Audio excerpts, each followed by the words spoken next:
everyone. I'm Catherine, aka the High Heeled Gamer, and welcome to another Bigfoot Knows Karate behind the scenes documentary kind of a thing. If we can quickly go around and introduce ourselves and what we do as a profession, please. I'll go real quick then. Sure, why not? My name is Dan Price. I am the creator, co-writer, and artist of Bigfoot Knows Karate with my main man, Casey Allen, over there. Hey, I'm Casey Allen. I am co-writer of Bigfoot Knows Karate, and yeah, I'm really excited to talk about this. Who did you just pass it to? I don't know. I pointed to Mark, but then again, Mark could be right here. True. Down there. You go ahead. It never works out the right way. So Mark Bernal here, founder of lesser known comics, comic book writer, and just happy to be here. Matt, you want to go next? Sure. Matt Summo, comic book writer, recently wrote the Bardic Verses. Volume 2 will be coming to Kickstarter next year. Standing. And that leaves me. I'm Chris Sahloff. I am the creator, artist, writer, dungeon master for CRIT, a comic based on our D&D campaign. Perfect. Welcome, everybody. I appreciate you guys taking the time so we can talk about this. So let's dive right in. This is the second installment of Bigfoot Knows Karate, born under Black Moon, Dark Moon. I'm the Bad sign. Bad sign. There it is. Sorry about that, guys. It's been a long day. I'm excited though. So let's get right to it. Right out the bat, the cover is insane. From the cover, I knew there was gonna be like action packed. So who drew the cover? Well, we all know who drew the cover. Dan drew the cover. But what made you go with that style of it? Sure. Now, if anybody knows me, they know I'm a big Frank Miller fan, and I definitely wanted to bring some Frank to the table with this cover. This book was a lot different from the previous book in terms of the setting from the first of all, and so I knew that I was going to get to play with a lot of blacks and darker colors and things like that in this book, and I really wanted to kind of kick that off with the cover and start from there. Perfect. So anybody wants to add to this, like how they feel about the cover? Because I was already sold with it. I was like, yep, we're gonna see some action. I really wanted it to look like when you're at Whataburger and you're trying to get open the tubs of ketchup and the top just goes everywhere. Splats. And Dan nailed it. Yeah.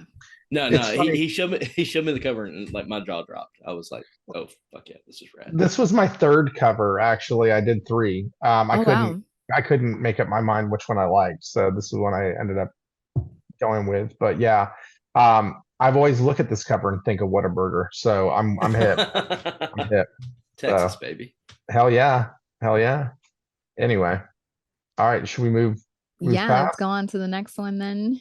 Okay, and then there's just real quick, just shout out everybody who's involved in the project. Myself, Casey Allen, my main man right there. Chuck Pinu, our editor, is absolutely fantastic. We had variant covers by Zip Alegria, Adam Caswell, Jevin Loop, and whoops, and I'm going way ahead. And then special thanks to my man Mark Bernal at Lesser Known Comics. Thank you so much for everything you do for us. And this book was in memory of Eric Carmen Sr., who was a friend of Casey's and a good friend of Casey's. I knew him as well. But Casey, you want to say anything about Eric real quick? Yeah. So like a lot of the projects I do, I met Eric via the Comic Jam.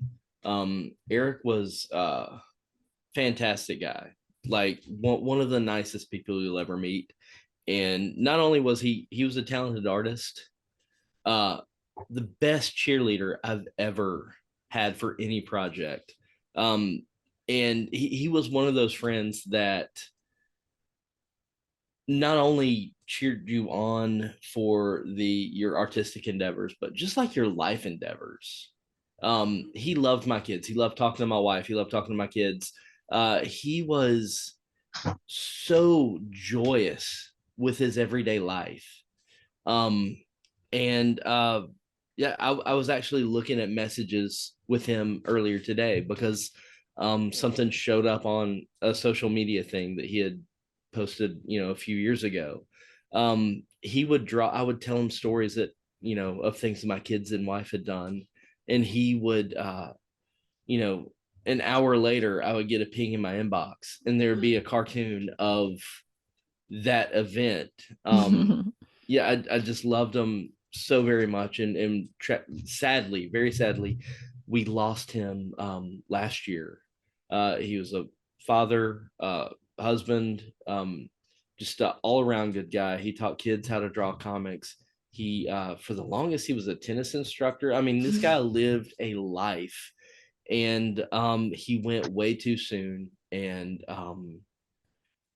during the production of Bigfoot Knows Karate issue 1, he sent us some pictures of some of the characters, and one of those pictures made me like kind of rethink, like, oh, how is this how this guy moves now? And Dan and I had like a long drawn out discussion, like, oh, Eric, like he kind of did something cool with that cape. Like, is that something we need to think about later? He definitely brought something to the table on that one for sure that Yeah, I don't intended to do. So grateful for him for that. Sure. Sketches of stuff was like his love language. And good God, he would tell you he loved you all the time with it. He was such a good guy. We all need a cheerleader like Eric, then, it sounds like. Exactly. Exactly. He's one of the few friends I had that my wife was just like, I like this guy. He's cool. Wife approved. I like it. Definitely wife approved. Yeah. Well, I'll jump over to page 1. Yes. There we go. Hold on. Whoops. There we go. There we go. Okay. And we're in. Yeah. And so it begins. It kind of felt, looking at it, it kind of felt like the dog with the fire around him, like, it's fine. Like, the whole world's burning and he's like, yeah, it's fine. Like, this is life now. And then you get to read it and it's like, oh yeah, he's almost accepting it. Like, this is life now. So chime in, Dan, real quick on page 1. Sure. We enter in, if you remember in issue 1, there was this hellscape that he was in, this what we referred to as, the here, the there, or the real or the unreal, depending on, the situation. But this other place that he, it was one of those things that we wanted to bring this part back because it's so integral to the story as we move forward. But he's back in this unreal, and and I'm moving things around. He's back in the unreal, and he's back with the bunny that we saw in issue 1. And and that bunny is gonna, what was started off as a throwaway character at first with the bunny, the more and more we thought about it, the more the bunny has become this very important character in the story. So he's in his protector mode, going through the unreal, and he spots some, here, I'll blow this up a little bit, and he spots some creatures flying in from the side. And so the story kind of picks up, right into the action. Casey? I rewrote the beginning of this comic so many times, and a lot of the times Dan was 100% right because I was going too crazy. Like, the goal was to drop him in the shit immediately, just like, okay, this is where we're going. We wanted, boom, boom, boom, boom, boom. And I'm really good at like pacing out too long. And Dan was like, no, like, just boom, boom, boom. And I think we accomplished it here. I really like Dan's opening panels on this. I just thought it was really cool to show just like, oh, this guy's had the shit kicked out of him. So that was the goal. Real quick, this is a longer story than the first one, longer issue, a lot of characters, a lot of Absolutely. different set pieces, and a lot of different things going on in it than the smaller story of the first issue that kind of, it started small and it blew up big. Well, now we're in this big situation, and so just kind of diving right into it. We needed to kind of pace things out pretty quickly, like a Seinfeld scene. I always say, like a Seinfeld scene: get in, hit your joke, and get out. Well, we're not making jokes, but we needed to hit this situation quickly so we could get through all we needed to get through in the 36-page allotment, which was like 6 pages longer than I wanted to do. But we made it. We did it. It's amazing. So, because 36 pages, man, that's a beast for, Chris, you're an artist, I mean, just 36 pages, that's a beast. Well, for me, it didn't feel like 36 pages. Good. It's one of the first times I've actually read pretty fast. I'm not a fast reader. Like, that's just who I am. I'm not a fast reader. And next thing I knew, I was done. And I was like, wait, but more, but more. Matt or Chris, did you guys, or Mark as well, did you guys feel like that as well when you read it? That you were like, oh, wait a second, I'm done. Like, this went by too quick. Yeah, That's how I felt. You go ahead, Matt. Go ahead. Sorry. Yeah, for sure. It was brisk. I just wanted to say really quick that to use a wrestling term, I popped because of the return of the rabbit. As soon as I saw that first page, I was like, hell yeah, this is what I like to see. I like to see like what was probably like not even supposed to be a recurring character like come back. I love stuff like that, so I'm really pumped to hear that this rabbit plays a bigger role in the story going forward. I was going to say that this book and the last book, both of them read very quickly and very smoothly. I know this is longer than your first issue, but by the time I got to the end, I was like, that's it. Like, I want more. So, and I have to agree with Matt, that first page with the bunny right here, you're just like, it's dark and gloomy and there's fire everywhere. And then there's a big giant guy with a bunny, like you can't get past that. And I love this opening page. I got to give props to you. Yes, 36 pages is a huge book to take on from start to finish, from art to colors, how I feel about all that. So props to you for getting it done quickly too. You beat me. But yes, the book read very smoothly and this page just pops. So great job here. Thanks. Yeah, I reread number one, right before, and it was actually really cool because there is I guess you could call it an epilogue, because after the defeat of Kung Fu Cthulhu, there's a little bit of a epilogue there of like him getting captured and everything. So the pace of that, I feel like, of this starting you out in the shit really like complements the end of the first book, so it got me like excited for like the trade of this, Right? Yeah, I'm excited for the trade of this one day. We got a lot more done than, but can't wait for the trade of this. I can already see the omnibus. I mean, anyway, but there you go. Yeah. I'll move on to the next one. Let's go.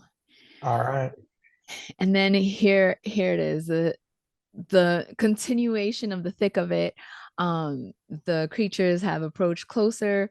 There's electricity flying. He's trying to decide whether or not, if he's gonna go down fighting. He's like, you know what, if I die, I'm not dying alone, which was one of my like favorite lines, even though it came like at the beginning. He was like, I'm going down with this ship, but the ship is coming with me. Like, I'm like, like, let's do this. So I thought that was brilliant. This whole page right here was definitely brilliant for me. And the touch of blue to it, contrast to everything else, like, was amazing for me. I'm not an artist. I just know what I like. So then let me say that little asterisk. I'm not an artist. I just know what I like. So. Case, you want to kick us off or anything? You were talking about the blue. Watching Dan color this page, or the whole comic, actually has been really fun. he really works. Like, it's crazy seeing him work, because he'll throw down like the bare bones, and then just start adding color where it goes, and add layers and layers and layers. And it's an insane process for me, because like I'm not an artist. It's not what it's not what I do. But seeing somebody go at it like that is really cool to see. And the blue in particular, like he sent me that panel, and I was like, oh yeah, this is rad. We really wanted to get, like we were talking about earlier, we wanted to get in and just start the action right away. Mhm. The bad guy there, we kept kind of going back and forth, like, what are we gonna have him fight? We couldn't figure out what we wanted. And then Dan eventually found this like South American cryptid, and we added a little bit to it so that he was electrified. But yeah, it's super fun to put that guy in, and who knows, they might show up again later. And for those of you that might be new to the whole Bigfoot knows karate, Dan does this with his finger, like literal finger, like literal finger. So let's remember that as well, as we're looking at these amazing panels and artwork. You're doing this with your literal finger. Well, it was, this page was cool because yeah, I love color. First of all, I think y'all can tell by looking at it, I really love color. But working with Casey and coming up with all the different cryptids and monsters that show up in this book, and there's a lot of them this issue. This one was based on the Chilean Alicante, and which is it's kind of a firebird almost, kind of like Phoenix, not really. And so we, instead of fire, we gave them electricity. We called them Electricante, and it just gave us a different spin on a cryptid. So it was and then and that's something that we're gonna attempt to do throughout the arc, give different spins to these cryptids, for sure. You'll see some more later on. Absolutely. I'll shoot to the next one, Kat. Yep. Yes, please. Okay. And this is where to me this so I'm gonna throw it to the professional artists. I just love the play on the dark to the brightness of the blue and how that flows in the panel like that. Matt, do you want to speak a little bit onto that? Oh, I mean, I'm not really an artist, but I could talk about. Actually, I did have a question. Going back to cryptids, Casey, is there any cryptids that you wanted to use that you decided not to use for any given reason? So, like, I don't think anything's off the table necessarily, but I think Nessie is boring as shit. Nessie can go jump in a lake. No, He already is. Nessie. But like, as far as anybody else, I mean, we've even like talked about like humanoids, like UFO things, and like I think that might be, I don't know about that. Who knows, maybe in a later thing. The cryptids we're trying to use all are kind of like earth-based, I guess. You'll see some more later on that are like it's not just things that may or may not have been around since the beginning of time. It's things that may have been created by man. There's a ton of things out there, and we're willing to have them get their ass kicked by Bigfoot, or have them kick Bigfoot's ass. Nothing's off the table. Except Yeah, Nessie. I think the big Nessie thing sucks. He knows what he did.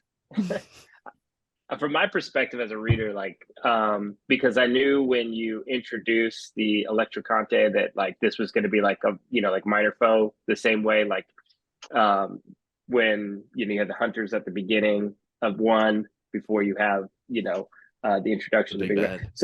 so to me, like, I was like, oh cool, we're gonna see I bet we're about to see a bunch of cryptids in this, so I got like excited as a reader, and then it did not disappoint. But yeah, that was I really enjoyed too as well when you from one issue to another issue to see a writer's pace, you know, because I think it's like writing a song where like the first verse and the second verse should have similarities to it, you know, in their structure. So I got really excited, you know, right when this first scripted was introduced. Yeah, and I like the lettering of the sound effect. Yeah. I think that's so dope and so unique. I loved it. So I'm a fan of it. Chris, Lettering. anything you want to add? Oh, sorry. Oh no, real quick. I was going to say, lettering is one of those things that if it's done well, you'll never notice it, you know, and if it's done poorly, it just stands out in a big way. And so I really try to, you know, keep the same organic aesthetic of the artwork, you know, and the lettering to the artwork. It was when I was originally lettering the first book, I actually had interviewed some sound effects letterers to come out, you know, to do just the sound effects, and everybody was doing them like really bright and shiny and clean and cartoony, and I'm like, it's just not the aesthetic It of was the taken book. away So from the page and Mhm. from the I art. think it would have taken you out of the situation a little bit if you had like Superman sound effects, you know what I mean, and bada boom, you know, that kind of stuff. It had to be far more organic, and so and grungy and brushy, and you know, so that was kind of the continuing from the first issue. That's kind of the aesthetic that I'm putting forward. The font's a little smaller in this book. The font in the first book was a little large, so I did bring the point size down on this book. So just a little behind the scenes for you. I have one more thing to add. That first Yeah. panel is like it's the visual equivalent of like Beavis and Butthead when they hear like a metal song that's like da da da da da. Like it's metal as hell, and I love it. So And that's just a peek of what's to come later in the story more than anything else. Oh, yeah. So yeah. I was Should going I to say jump? too, with the lettering, I'm a big fan of your lettering. It doesn't take away at all. I didn't feel like I was losing the art when I was reading this. You know, every page that you're reading, the lettering doesn't take away, and that's a big thing with a lot of books. The placement on lettering and how it can take away from some of the beautiful art. Like this blue panel down here is just amazing. You know, you're looking at it and you have two eye-catching panels right there, one on top, one on bottom, contrast very well. And to have I'm glad you brought up the sound effects, because I was going to say, did you hand draw that, or how did you do that? So yeah, it was a known font. I can't remember what the name of the font is now, but I took the font and in Illustrator, I turned it to outlines, pulled everything apart, all the letters apart, and then I put a brush on it, like a stroke around it, but it was a brush stroke, so it made it a lot more organic looking. So yeah, it's generally how I'll do it. I use known fonts. I don't really come up with anything on my own. You know, so thank you, Blam. Yeah, Blambot, y'all are amazing. Thank you, Well, Blambot. props, because that's the first Yeah. thing that stuck out to me when I was lettering my book, was like, you know, looking at lettering, people forget that it's not just typing on a page, it's also like actually designing some of the like the sound effects and things like that. Like there is an artistic factor of the lettering as well, and you nailed it on this page. Yeah, and I Thanks think it so just much. goes well with the character. It looks like it belongs to the character, you know what I'm saying, as opposed to it just randomly being there. So that was pretty cool. Yeah, One of the yeah, things. Go ahead. Yeah. I'm gonna just show y'all something real quick. He's got a glowing eyeball. I just wanted to put that out there. All right, for all your cable fans. So I just wanted to say that. And Chris, real quick, one more thing, Matt. Sorry, and Sure, Chris, go thank ahead. you very much for that compliment, because coming from you you're a great letterer. Thank you for that. That means a ton. Matt, over to you. Sorry. Yeah, no problem at all. I just wanted to point out the one thing that I really liked here, with the caption boxes, is how they're like kind of transparent, so they're not like they are covering the art, but you could see the art behind it. I think that's a really nice touch, because it's not, you know, that adds to the lettering not crowding the page. Oh yeah. All right, sorry, I just had to have that one. Very good. Flex All right. away, and then we're ready for the next page. All right, here we Yeah. go. Yeah. So the creature in the last panel got him. basically. So this is where he's Yeah. just frying the shit out of him at this point in time. I was actually wondering on this page, what made you decide to do the smaller panels within the bigger page? Well, I'm a 90s kid, and I mean, I started reading comics in the 80s, but like Image, all of us, around this age, we all dug that stuff. So this is the panel layout is very much, in the, that Extreme Studios kind of rough and, brushy work, and so rather than, just have regular panels, I wanted to show, because um he's moving dimensions more than anything else was the best way to put it. He moves through the different planes of existence, from the here, from the there to the here where we are, from the, the unreal to the real where we are. You know what I mean? So he's moving through the different planes of existence, astral projection, whatever the hell you want to call it. But that is a feature of the character. And we've talked before, like, you can't see Bigfoot unless Bigfoot wants to see you. He's not always with us, you know what I mean? And when he's not with us, he goes somewhere else, and this is what we're experiencing. So Can I also so add, yeah. this page is an echo and like a foreshadow of what is about to happen. So that's kind of also explains what's happening on the page and how the layout is. Yeah. Mark, any thoughts on this page? You're muted.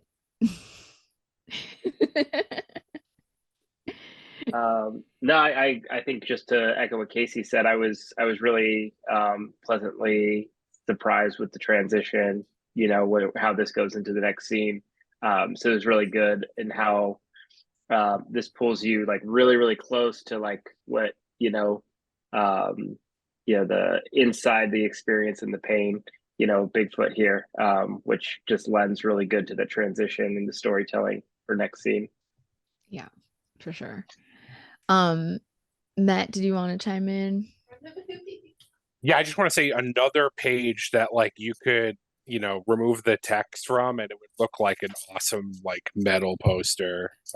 Just really great composition. And again, the coloring is rad. So great work, Dan. Thank you very Casey, much. you're all right too, I guess. That is the best. My input is minimal at best. However, we have a term when he sends me a page that's just like a banger. I'm like, that's a wall page. Like, that is a page I would want to have on my wall. It's like a poster type of thing. Yes. And Dan does that a lot. Yeah. Have I told y'all I love this guy? Have I told y'all, Kat, you know our romance, I do. I'm here for it all the time. Right. All the time. Yeah. Thank you for that. Yeah. I'll go on to page 5. Yes. Yeah. So yes, it's a direct lead in back to where we were back in the reel, and this is where our big guy is landed after the events of issue 1. And it's not looking so hot, to be perfectly honest with you. Yeah. For me, I'm not gonna lie to you, I was shocked because it's not what I was expecting. Yeah, it wasn't what I was expecting for the next page.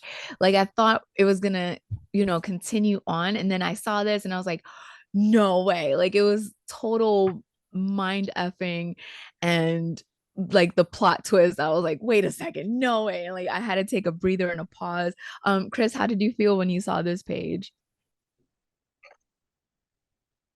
Sorry, I was muted. So I saw this page, I think when Dan was working on it, he had sent me kind of like a rough while he was doing it. Okay. And even then, things that stuck out to me, for one, he's designing all of this like crazy stuff that's torturing him, and the perspectives are great. You really feel like you're in the panel. And one thing that I even said to Dan while he was working on this, and we were kind of bouncing back and forth, the first book, he nailed it, right? Like, colors were great. It flowed very nicely. This one, he even told me in the beginning there was going to be a different tone. Like, darker, and he was doing more backgrounds. It was a little bit more intense.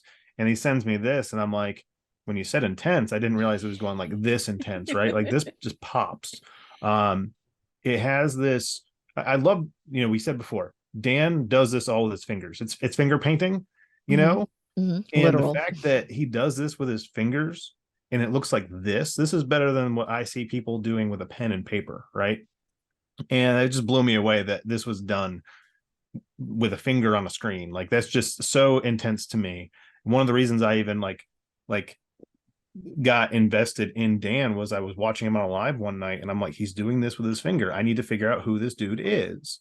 How do you do that? So I started watching more and more, because on the first video I watched, it was very like loose and you couldn't really tell everything, and then it looks like this when it's done, and you're like, holy crap, like, how did you get from concept to this? So my question for Dan, how did you get all this in your head? Because I plan pages, so as planning to like finish, did it look like this in your head to begin with, or was this kind of like a playthrough? How did this go? Okay, so it's not, this panel's not all done with my finger. I do use a mouse, so for like straight lines and coloring and things like that. So please know that. But this first panel especially was I had this in my head for a long time. Back to the 90s kid thing. If y'all remember a book called Prophet, there was Stephen Platt did that cover of Prophet 4B, and it was like him like all and there's all there's all this. Okay, anyway, I loved that, so I actually made a Bigfoot kind of a thing, a piece that like that. And so I already knew that the tech needed to be there, and all of that stuff. Like when we were talking about the comic, when Casey and I were talking this through, we knew it was going to be dark and industrial and a lot of tech, and and he's being tortured, and so you got to put all that together. And so I just had this idea in my head of what it was going to look like if this guy just getting fried. And I had that for a long time. I mean, there's some things in this book that have been around in our conversations since the beginning. And there's another one of those at the end of the book that I'll talk about at the end. But anybody else? This page is great. It is great. And going especially from the other page before this, we had like reds and blues, and now you just throw in these magentas in there, and it's just great. Yeah, for sure. Matt, did you want to say anything towards Yeah, I didn't know that Dan primarily worked with his finger. So my question for you, Dan, is like, on a page where it's just like you're not using your mouse, it's only your finger, like how long would that take you normally? To just do to draw the whole page from concept to completion with color and all that, with not including letters. I mean, I'm about anywhere from 6 to 10 hours to finish a page, maybe 12 on the a really intricate thing. I get lost in colors sometimes, and so I will sit there and just gradient. No, I don't like that one. Gradient. No, I don't like that one. Okay, just mess with layer styles and things like that. I can do that forever. This panel was one of those things where this was actually, I draw in Adobe Illustrator, and then I do my color corrections in Photoshop, but most of the coloring is done in Illustrator. But this is one of those panels that was it was drawn, the sections were drawn in layers and had to be imported. Instead of just dropping the whole page into Photoshop, layers were imported so I could put color effects in between the layers. So there's probably my Illustrator files can get up to over 100 layers easy. That's not a problem. But is that where you add the lighting into Photoshop? I do the that lighting in effect Photoshop. With the laser. Yeah, I did a lot of that in Photoshop. But then the layers in Photoshop, usually I only have like 5 or 6 layers in Photoshop for a page Okay. once it's through the coloring process. This was probably about 45 layers, just getting this together the way it needed to be, with all the effects and all the different lasers and things like that. So wow, yeah, a lot of fun. This page was a blast to draw. It was a slog by the end of it. I'm like, oh, another tube, but it was fun. Yeah. So I have one question first to comment. Like Dan, I work in different, apps as well as I write. I write everything in Microsoft Excel. Then I do a screenshot, text it to Dan, and then he puts it in Google Sheets. So, and yeah. So little Wow. known secret there. Don't want to know how the sausage is made, but that's Excel? what we do. Yeah, Excel. Yeah, I'm really everything's in curious why Microsoft Excel. Do you like to do pivot tables when you're, Man, writing? It's all formulas, baby. It's art, man. It's art. Sorry. No, but- It's written art. Seriously though, Dan, was this issue harder for you to illustrate because the Yes. last was Yes. like Yes. bucolic, let me finish. Like the wilderness Okay. scenes, you had like all these greens and blues and peaceful looking serene backgrounds, and now you're in a cold and industrial environment with glass and metal and tables and shit. People.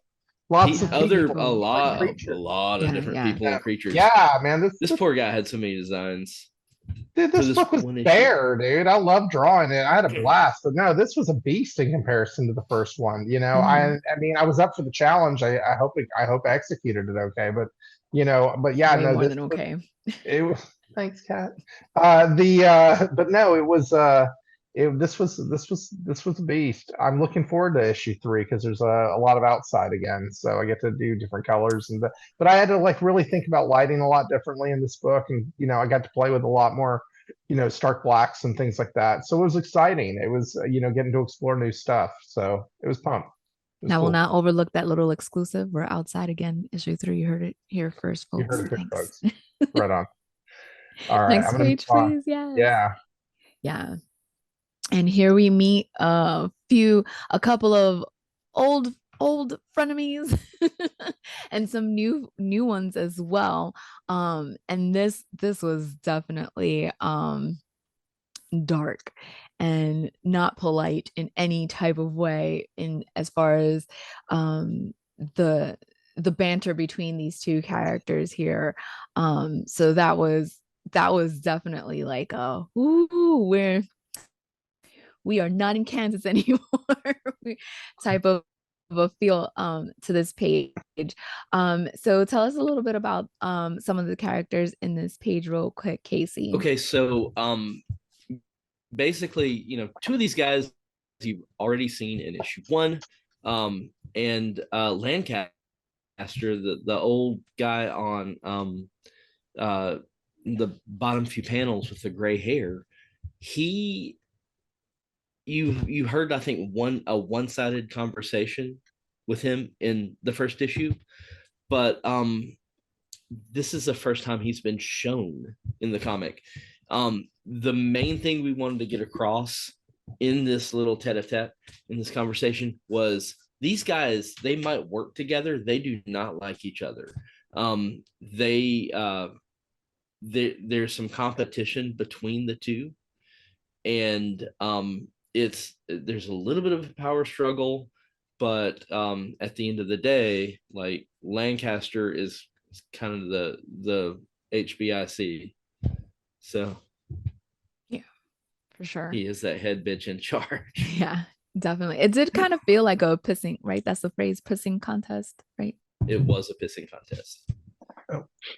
Kat, I muted you by accident. Can you unmute? Sorry, I did not mean to do that. That's okay. Just tell me how you really feel, Dan. Yeah, no doubt, right?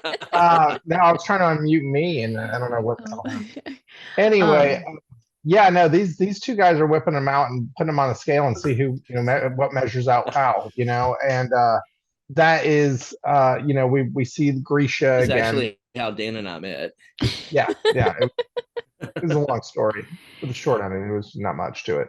We get Grisha back in this scene, which is this character here with the tentacles, and we saw him at the end of issue 1, and he kind of played a pretty big role at the end of issue 1. So it's nice to see him back, although he's son of a bitch, but he is drinking the champagne that he got from in the bet from the first issue. So I do want to call that out, that he does have his champagne that he earned. Yeah. Dan was adamant that that scene be included in this comic. He's like, that motherfucker's getting his champagne. So Yeah, for sure. sure. Mark, how did you feel when you saw these guys for the first time in this issue? So I was a big X-Men fan growing up. I think some of the way that Grisha's presented got a big like Mr. Sinister feel, which I I knew you really were gonna say dig, Dan. Yeah, I Especially in that know. last panel. You know, and anytime you got, you know, crazy mad scientist labs. And yeah, I you know, to the beginning of this conversation with Lancaster and Grisha, like with them, because they have a pissing contest, but you can see that Lancaster sees the bigger picture, you know, and I like how you built that out. Chris, any thoughts as well? So for those of you that don't know, I'm a huge Metal Gear Solid fan, and I just saw Solid as Snake, and I was very, very excited. To be honest with you, it does have the X-Men feel. I totally feel the Sinister, but when I saw the tentacles and the dude that just like doesn't care about what anybody else has to say, and he's totally in charge, I was like, oh man, my inner Metal Gear fan is just excited. Nailed it again. Art's beautiful. But I saw the guy in the back, and I was like, man, even at the end of the first book, I was just like, yeah, that gets me. That's super dope. Oh, yeah. All right, let's go on to the next one. You got it. And so, go ahead. Oh no, I was just gonna say, and here we are in a somewhat transitional phase, but go ahead and say what you. Yeah, no. So we learn a little something about Lancaster. He's got a little bit of power unto himself, and in here he's looking inside the mind of Benny, and who's the big, you know, Bigfoot, which we haven't really said that. We learned his name at the end of the first issue. And so I'm going to refer to him as Benny through the rest of the book. Yeah. So he's looking inside the mind of Benny, and this is what he's, you know, seeing in there, and that's kind of a tortured mind, if ever there was one. So yeah, that's kind of where we're at with this. Yeah. So for me, not only am I a slow reader, I'm slow on the uptake as well. And it was the second go around, which was today.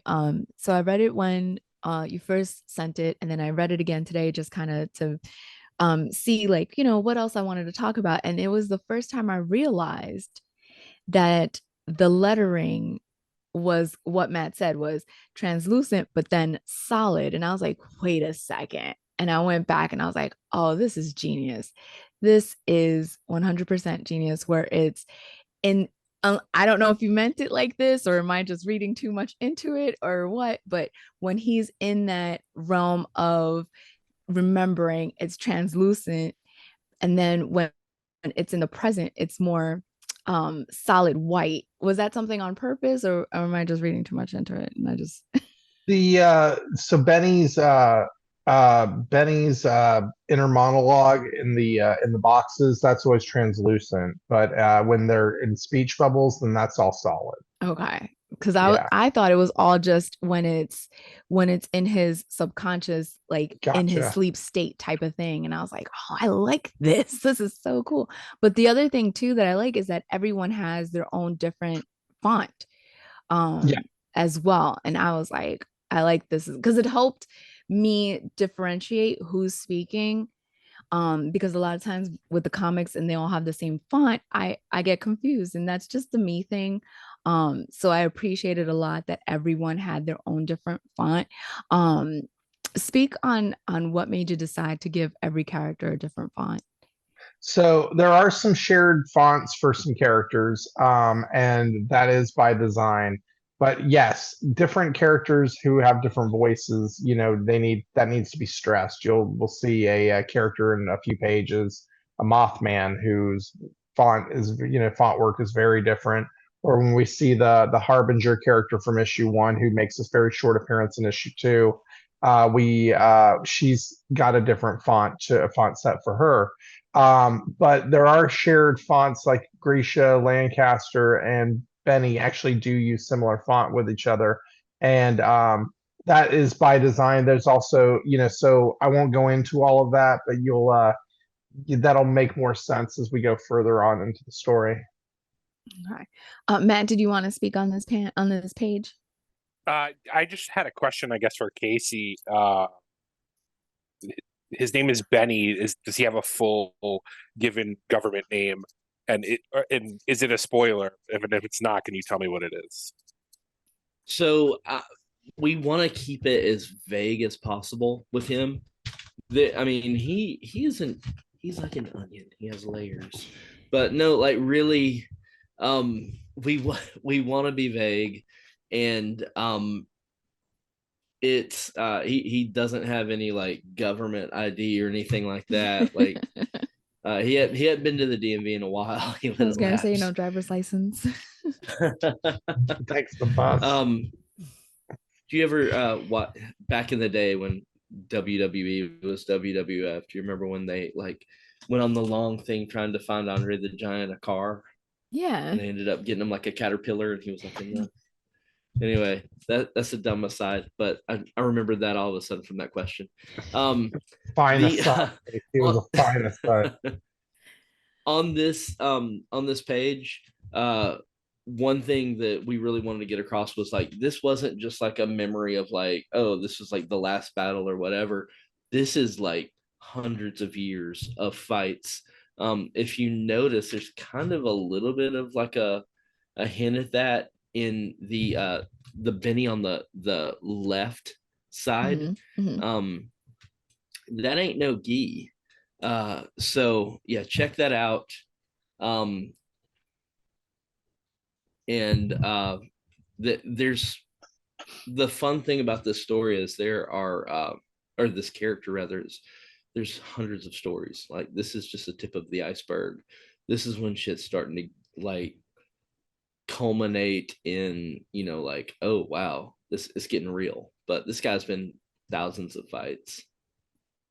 Yeah, for sure. For a lot of years. So yeah. I love it. On to the next one, please. Yeah. This one, this page definitely was a different feel with that green to it. I really wasn't sure if the green was some type of like acid type of thing or ooze for lack of a better word. I got Ninja Turtles on the brain because the movie's coming out. So but can we know what's in those tubes, or is that also like next issue type of thing? It's inconsequential, honestly. It really is. I just wanted something to produce some color that didn't, wasn't, yeah. I mean, but we can come up with something for it. Those are Bactum canisters. Actually, giant glow sticks. Side of those things. So they're really into the rave scene when they're not chasing after cryptids. So right before we came in to see it, the music was. Exactly. The soundtrack to this is basically the Night of the Roxbury. So love it. Yeah, we're in good shape. We're in good shape. I love it. Yeah. Chris, did you have any thoughts on this page? The ooze comment got me as well as a huge Ninja Turtle fan. And yeah, so I saw that and I was like, oh man, it's like big canisters of ooze. Where's Baxter Stockman, right? Yeah, right. But now I won't be able to get the other image out of my head now. Thanks of the mall clubbing, especially with the champagne cup being like passed. It's like, wait a second, maybe they were. And Night of the Roxbury is a great movie. So yeah, it is a classic. It's a classic. It was ahead of its time. Seriously, such a great movie. Yeah. Matt, did you want to chime in? No, in my personal headcanon, those tubes are filled with Cooler. Do you remember the high C drink? Ghostbusters. Oh, yes. Even better. Yeah, yes. just a delicious juice drink. Yes. Can I just say something about Ecto Cooler? So when I was in college, our fraternity would throw very large parties, and we would make a very awesome trash can punch. But the secret ingredient was high C Ecto Cooler. That was the secret ingredient that when we could find it, when we could get our hands on it, we would. and we would make the punch with that, and it was amazing. So that's it. That's just that small little Awesome. side right there. All right, let's go on to the Mark, did you want to chime in? I just had to because of Ecto Cooler. Yeah. Yeah, jump in. Sorry, guys. Oh no, you're good. Having all sorts of technical difficulties over here. Okay. Did you want us to go on to the next page? Yeah, you can go. Yeah, you can go ahead. I apologize. Oh no, you're No, good. you're You're great. good. The secto cooler. Yeah. Everybody's all Ecto Cooler. Ooh, yummy. Yeah. And then You got to bring it back. yeah. And this is where you kind of see the chain of command, the hierarchy, or who's really in charge. I kind of felt like that slap was like a, I'm your daddy now type of moment, you know? He keeps his pimp hand strong. Yeah, exactly. It's like, how dare you speak to me in any tone? Like, backhand.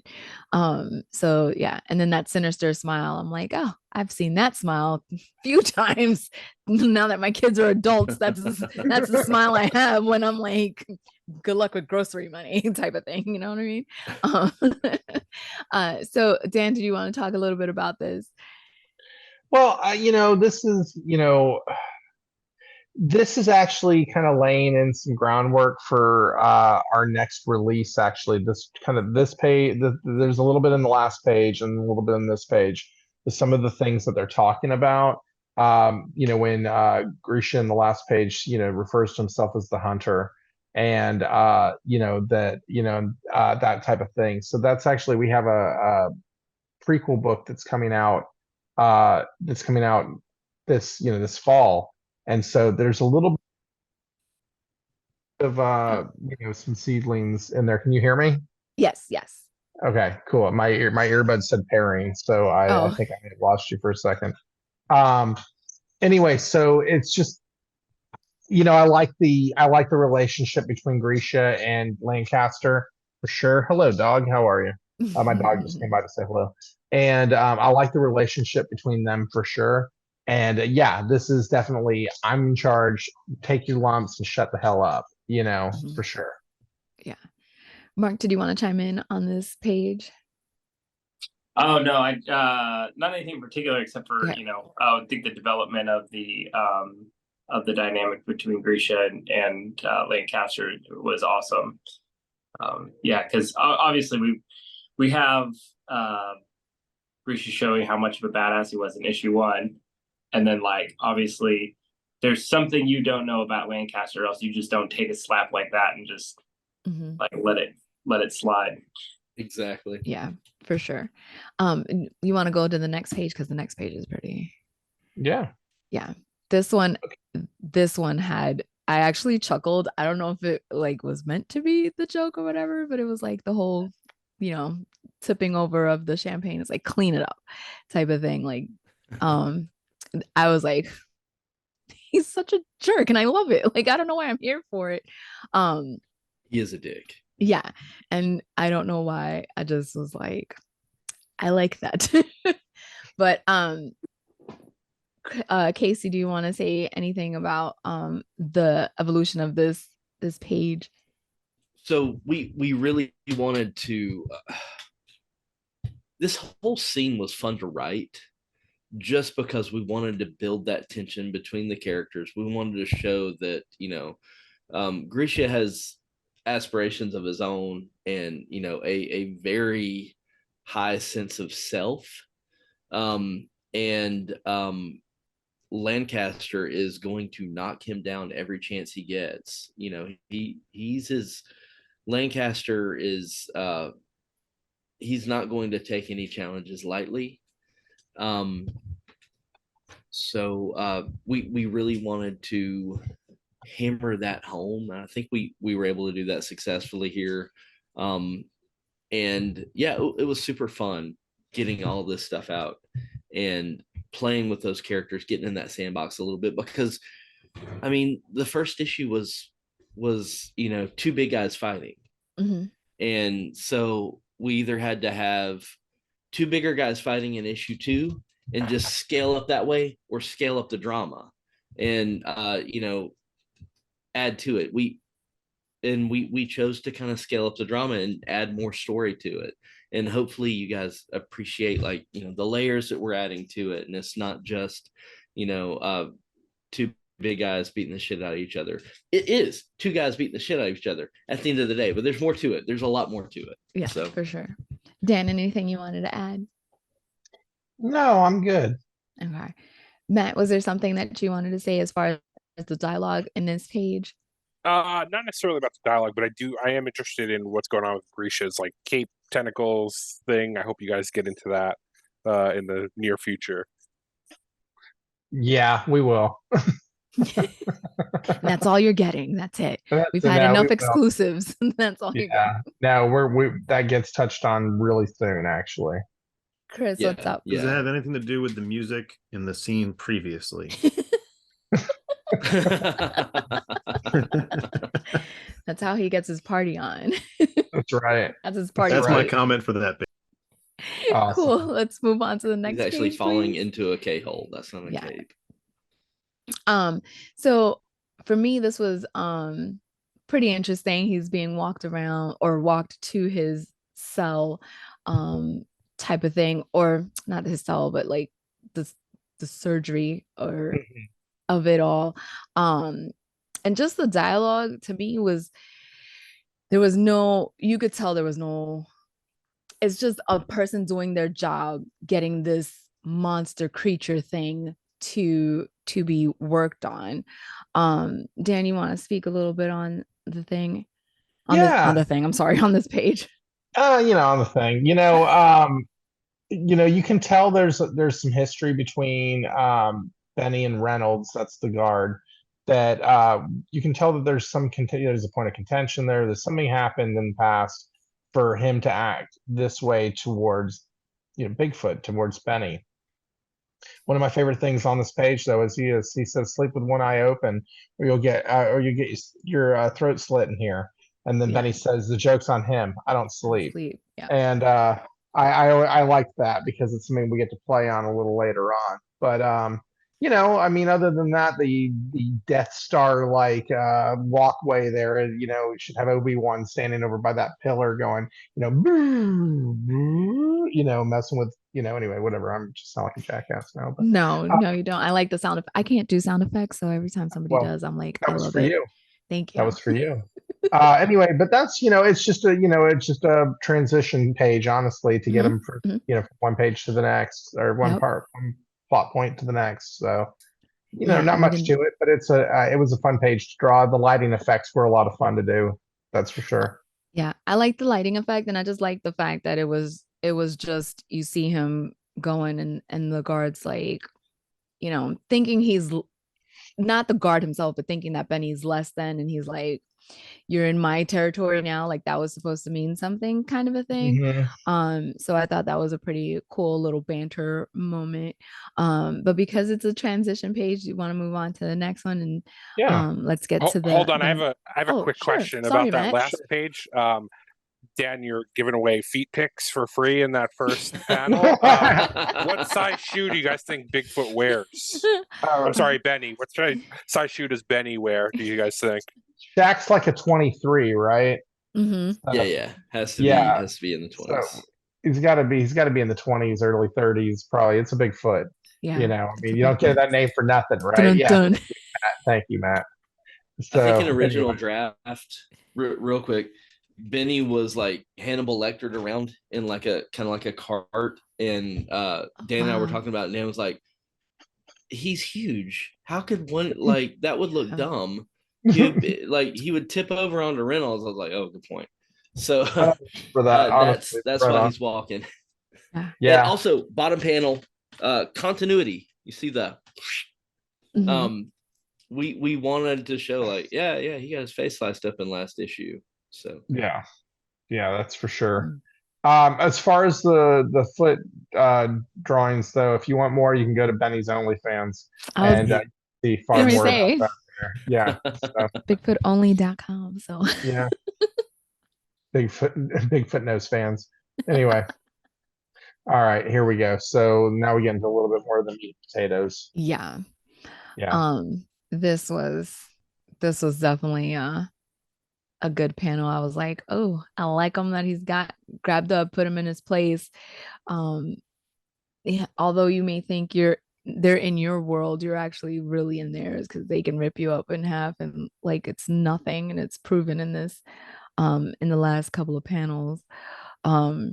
So Dan, talk us through this page real quick.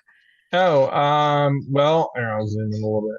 Yeah. So we're introduced to, actually, you know what? I'm going to let Casey introduce this page because Okay. Casey is the one who created the character S-Grid and Gotcha. really brought this idea to the table. So I want to let him talk about this actually.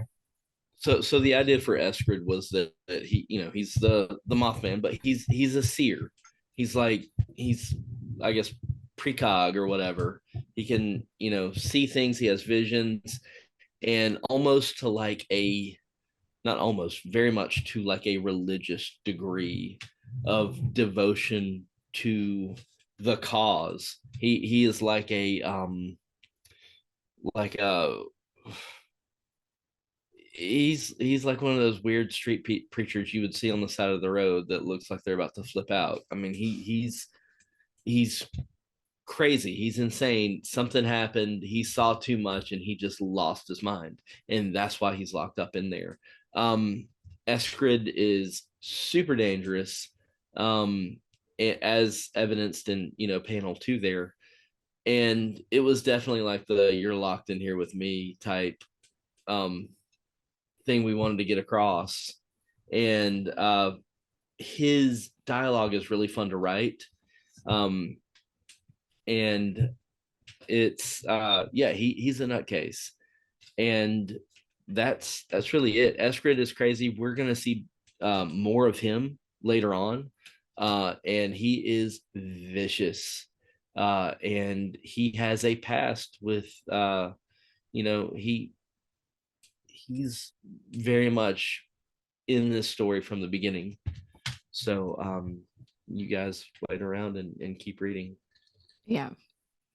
I like that line. Are you prepared, meat? I was just gonna say I'm gonna use that like if I'm going somewhere and I'm with somebody, and I'm just gonna be, instead of saying like, "Hey, are you ready to go?" I'm gonna be like, "Are you prepared, meat?" Yeah. I was like, oh my God. I thought he was gonna eat him. I was like, well, hope he has salt and pepper in that cell because he's gonna get eaten up. Yeah. One little thing about S-Grid real quick is the line in the last panel. "Now take Benny to surgery," like Lancaster said. There's no reason that he should know that. So it was really that, to be able to show just that little bit of who he is and what he can do. Yeah. And that was Dan's, like, I think Dan did a lot of the dialogue on this page. Did I? I think the "are you prepared" meat, and then that last line. Okay. Because when I was going through, I was like, oh hell yeah, that's rad. So I remember the "father gives me sight" line. I think we had worked on it together, like while I was walking the dogs in the woods. Right. Like 90% of this has been written while I was walking my dogs in the woods, and sometimes I'll talk to Dan about it. Yeah.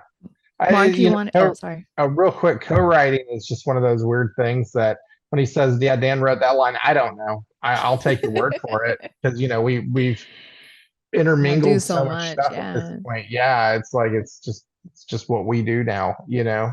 A lot of stuff I know, I'm just like, oh, I'm not that smart. I didn't do that. Dan. I'm not that smart. I love it. Big words, son. You got the big words. Why do a 25-cent word when Casey Allen can drop a $5 bomb on you?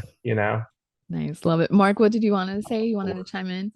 Oh no, just the part about S-Grid. I think the character design, aesthetically as well, is awesome. He's sufficiently creepy and menacing, kind of like a scarier version. Who's the guy in Space Ghost? That Space Ghost Coast to Coast? Zorak. Yeah, like yes, but like much creepy. Thanks, Mark. I will not unsee that now. Yeah, no doubt, man. That's badass. Reynolds is like, "Don't touch me." Great. Gut. Sorry. Great. Should we go on to the next one? Unless Matt or Chris had something to say about this page. Nope. All right, cool. Next one, please. There's been enough meat talk. We'll move on. Talk. Okay. This one is the one that had me like super intrigued. I'm like, oh, who is this? She looks so badass, and I'm ready for this is one of the reasons why I was ready for the next book. I'm like, I need to know more. Oh yeah. Yeah, I need to do a deep dive. Y'all gonna learn. Yeah. And the fact that, you know, the guard's like, don't talk to her, or she doesn't talk much, but you know, steer clear.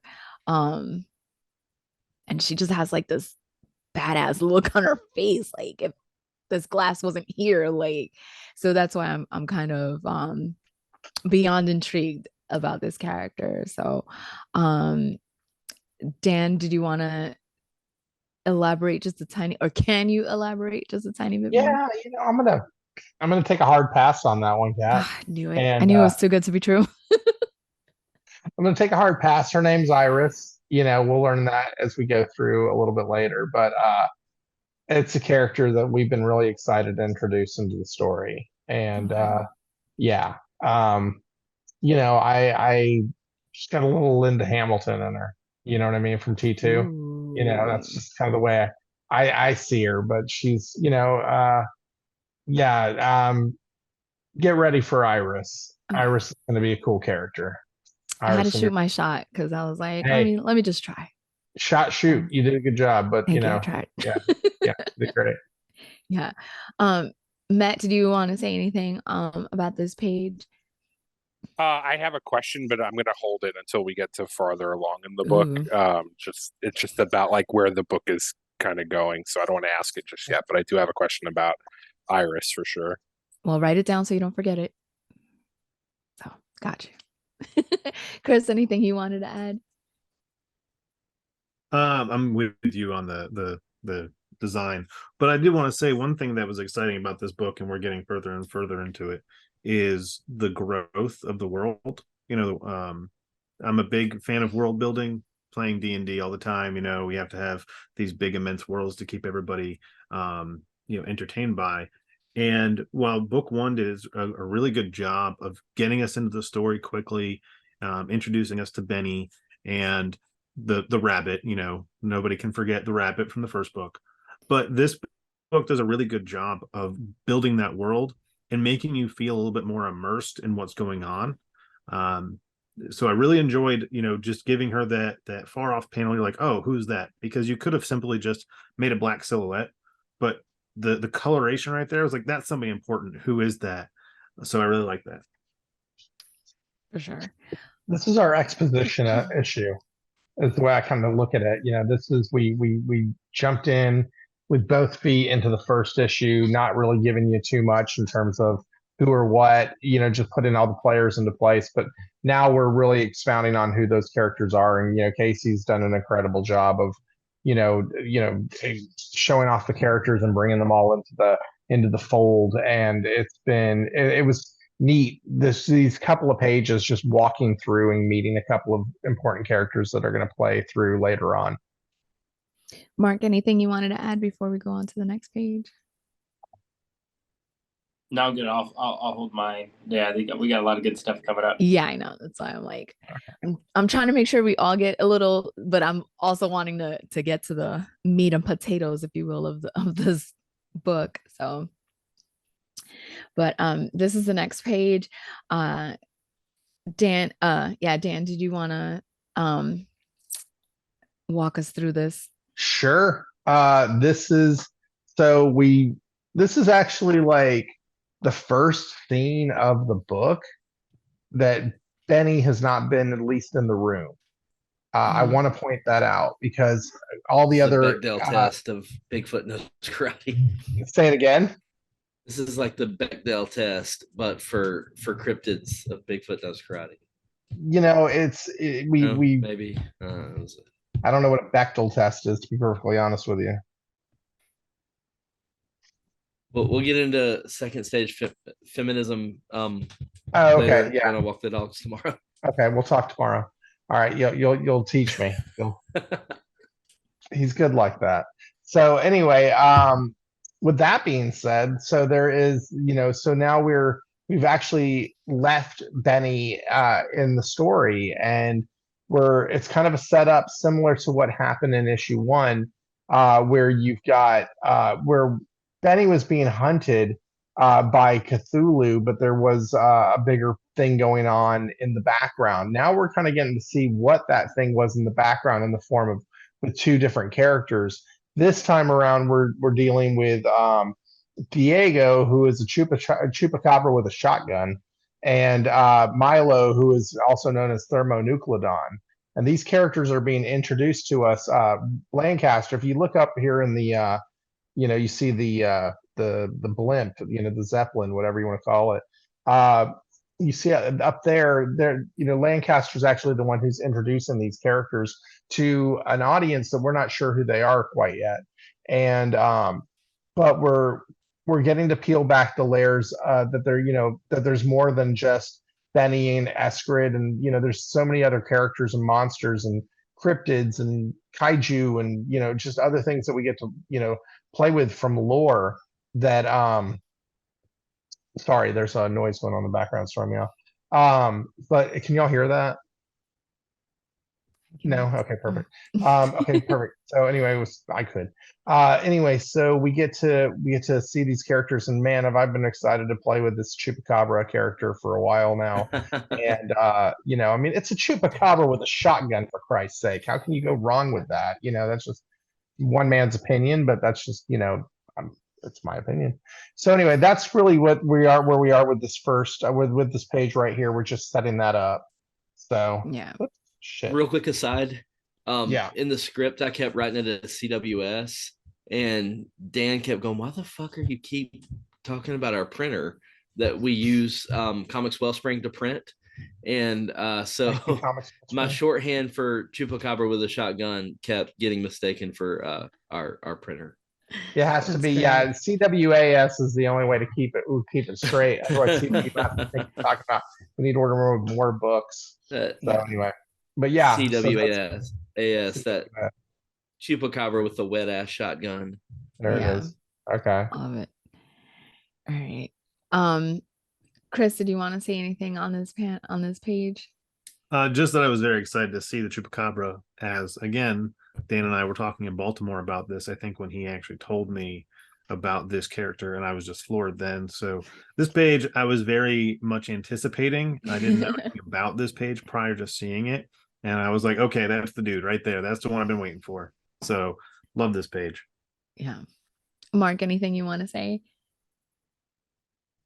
Yeah, same thing. Dan and my friend Eamon had drawn the Chupacabra with a shotgun. I had only seen the fan art, so I was waiting for him to show up. Everybody's patiently waiting. Eamon is an amazing artist. Yeah, Eamon's cool. Did hold on, I don't know where Eamon's stuff is right now, but he did an amazing Chupacabra with a shotgun that's going to be in the back of the deluxe edition, which is the edition that you actually purchased, viewer, because this is part of the deluxe edition as well. So look for that. Amazing drawing by Eamon Cowan he's from Ireland, and he's just a really, really, really good guy. So thank you, Eamon, for contributing. Nice. All right, let's go on to the next page, please. Sure. Oops, hold on. There you go. Yeah, there we go. So this is Casey, do you want to go ahead and tell us about this page? Because this is also, I just love the coloring in this, by the way. We're really trying to get into story here and get into like a little bit of deeper backstory. And if you notice, one of the terms they use is Hinagon. And if you know you're Japanese, which we're not expecting that, but we wanted to drop a hint. Hinagon is like the Japanese term for a Bigfoot. So that's where that comes from. And also we see in the very bottom panel, Thermonucleodon is saying, "Stop the return of the father." That is, I mean, at the end of the day, that's going to be part of the larger story. So keep that in mind. And also we really wanted kind of a tender moment between these two cryptids who, you know, they're being pitted against each other almost in like a fighting, like, you know, a fighting contest or whatever, but they're not human beings, they're cryptids, but they're not inherently evil, they're just in a bad situation. And these characters, these beings outside of their control are forcing them against one another. So we really wanted to get that across, and we wanted to kind of just drop some hints, lay some breadcrumbs, and keep the story going. Nice. Matt, anything you wanted to add?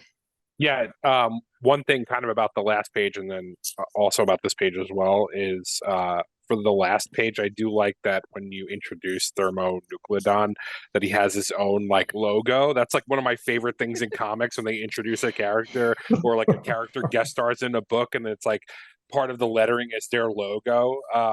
So I popped real big for that, like a Quentin Tarantino film. Yeah, like that too. I love that. And then also that the dirigible is a underrated form of travel. So I like a good Zeppelin or good blimp. So that was cool to see that pop up here as well. I love blimps, man. I'm not even gonna lie to you guys. I do. I think they're cool. You know, I always like, you know, I grew up in Houston, and they used to have a Goodyear blimp when I was a kid up on the north side of Houston.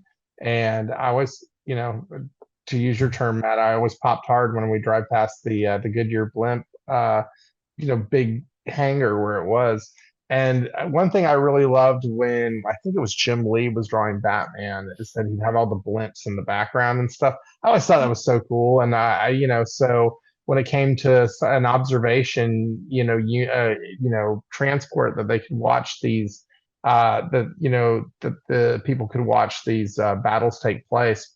A blimp seemed awesome. You know, plus I'm a big Led Zeppelin fan too, so you know, just take that for what it's worth. So anyway, yeah, there you go.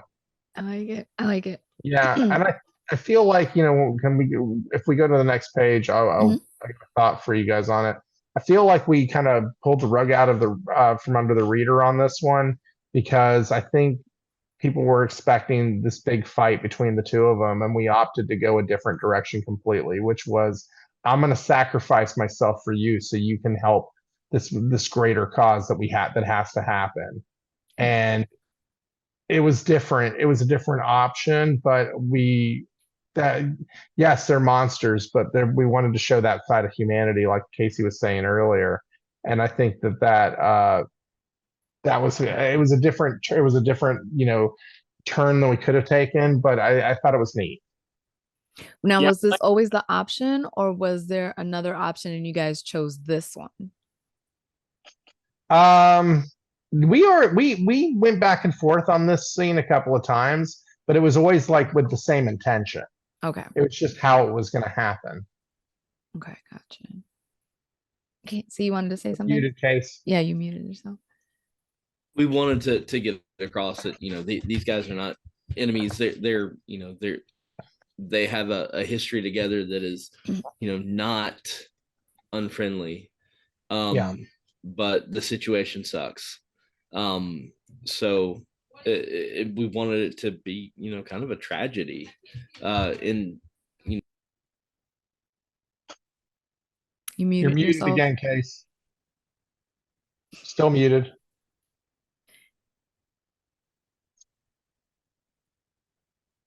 Still muted. Yeah, maybe technical difficulties while he's trying to get that mark. Did you have something you wanted to say about this page? Yeah, I thought there was something poetic about Thermonucleodon being the altruistic, you know, self-sacrificing, you know, since like represents kind of like the death and destruction of humanity, being like, you know, through thermonuclear war or something like that. Yeah, I don't know who did that character design, but the fact that he's a dinosaur, and the fact that like a nuclear dinosaur extinction level event type of thing, there was just a lot of cool like subtext in that character. I don't know how much of that was on purpose or, you know, just happy coincidence. I'd be curious. Dan, you want to answer that real quick?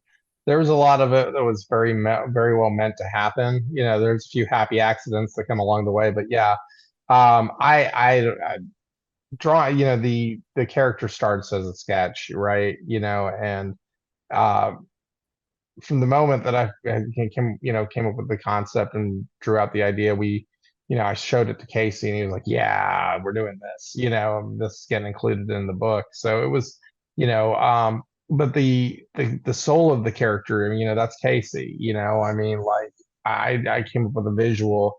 It's cool co-writing and working the way we do. It's different, I mean, Kung Fu Thulu. Casey's like, we need a big bad. He should be Cthulhu, and we'll call him Kung Fu Thulu. And the next day, I have all the sketches figured out, and we've worked out the Randy Savage like quality of his personality. Same thing with this. Making these two cryptids or monsters or whatever you want to call them. In a standoff, and within 2 pages, one of them's blowing himself up to save the other one. I thought that was an interesting shot, different than you would normally get in a comic book where you figure that you're gonna, shooting them up with your shotguns again with the sound effects. Yeah, it was just a different choice. And we get to play with especially, Chupacabra with the shotgun, we get to play with him more in the future issues. So maybe, I don't know if can put a band-aid on what happened to Milo there, but thermonucleodon, but we'll see. Anything, it's a comic book, anything's possible, right? Yeah, exactly. And Yeah. I'm going to get used to the sound effects because I'm going to petition for an audiobook. So Okay. I need you to work on those sound effects. Okay. Continue them on. You got it. I'm like the Rich Little of indie comics. Thank you. Okay, that dated the shit out of me. All right, moving on. So anyway. Yeah. So this is what we actually get to see what's inside the blimp, what's happening inside there, correct? Right? This is okay, because like Correct. I said, sometimes I'm slow on the uptake as well. So Chris, do you want to talk about this page? Well, I want to add that I love the fact that you used a blimp of all things for it. Again, great world building. This seems like the exposition pieces are always well done. That's one thing that this book does very well, is your exposition. So the writing is done very well. Doesn't get boring. In fact, every page, it just kind of feels like you want more, like you're not felt out of place in any of the story pieces that are here. We just go from a guy that explodes to these guys pretty much arguing on a blimp, and it's like kind of like it reminds me of a TV show or a cartoon that I would watch personally. I'm into like massive sci-fi things and these corporate head honchos that are just utter dickbags.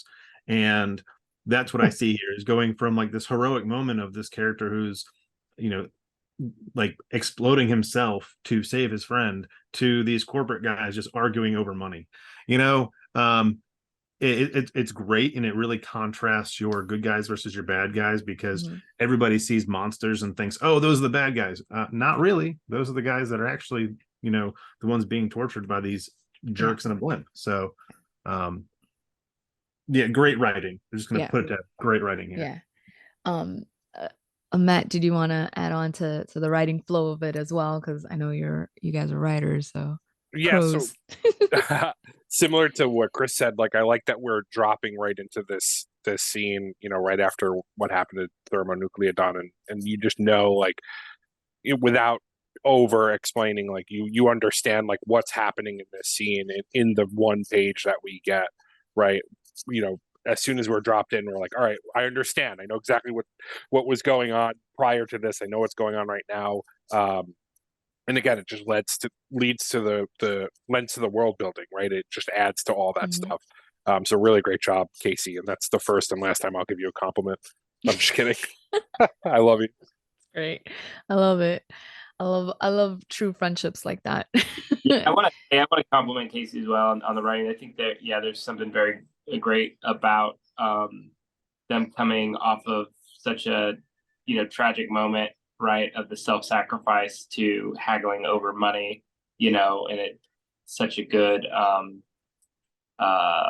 you know, juxtaposition between those two things that have just happened on such an enormous scale. And then you have the big baddies really discussing something so petty, you know, in the grand scheme of things. Yeah, so just yeah, great job. Yeah, it's a great flow, definitely, for sure. This goes to all of you because I've read everyone's comics here. That's one thing that I appreciate and why I keep coming back to you guys, because as a slow reader and a person that gets lost very easily, you guys write with such a flow that is not confusing. I don't have to reread something because I didn't understand it. I reread something because I'm like, what? I can't believe that just happened, type of thing. So I'm very appreciative of the writing flow and how it's not confusing and it all goes into one thing and into the next just effortlessly. So kudos to all of you for creating books that don't make me feel so dumb. On to the next page. Yeah, this one I was like, wait a second. I was taken aback and I was a little shocked. But Dan, did you want to talk on this page? I was like, oh, whoa. Well, you know, one of the odder things about it is Grisha's carrying a gun for one panel. Mhm. I don't know what, you know, I guess he's carrying a pistol.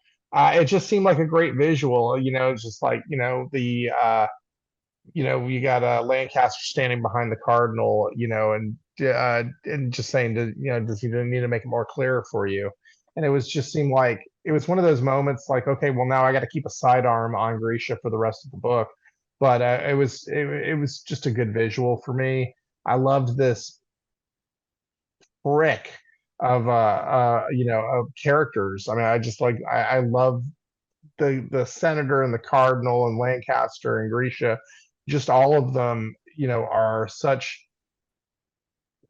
not nice people, and I'll just put it like that. And there's a lot of comeuppance in these conversations, you know, whether it's Lancaster to Grisha or Lancaster to the Cardinal, you know, or you know, Grisha to Reynolds. You know, everybody's kind of just, you know, making themselves out to be a little bit bigger than they are in order to show that much dominance. And this is one of those things where I'm going to threaten the, you know, Lancaster's going to threaten the Cardinal with Grisha, and you see the Cardinal just completely back down and, you know, fall right into line and just says that important statement that we keep making through the book until the father returns. So that's really where we're at with this page. Yeah. Casey, did you want to add anything? Casey, we can't hear you, brother. Oh, yeah, he doesn't have the mute icon, so I thought he was. No, but are your earbuds plugged in properly?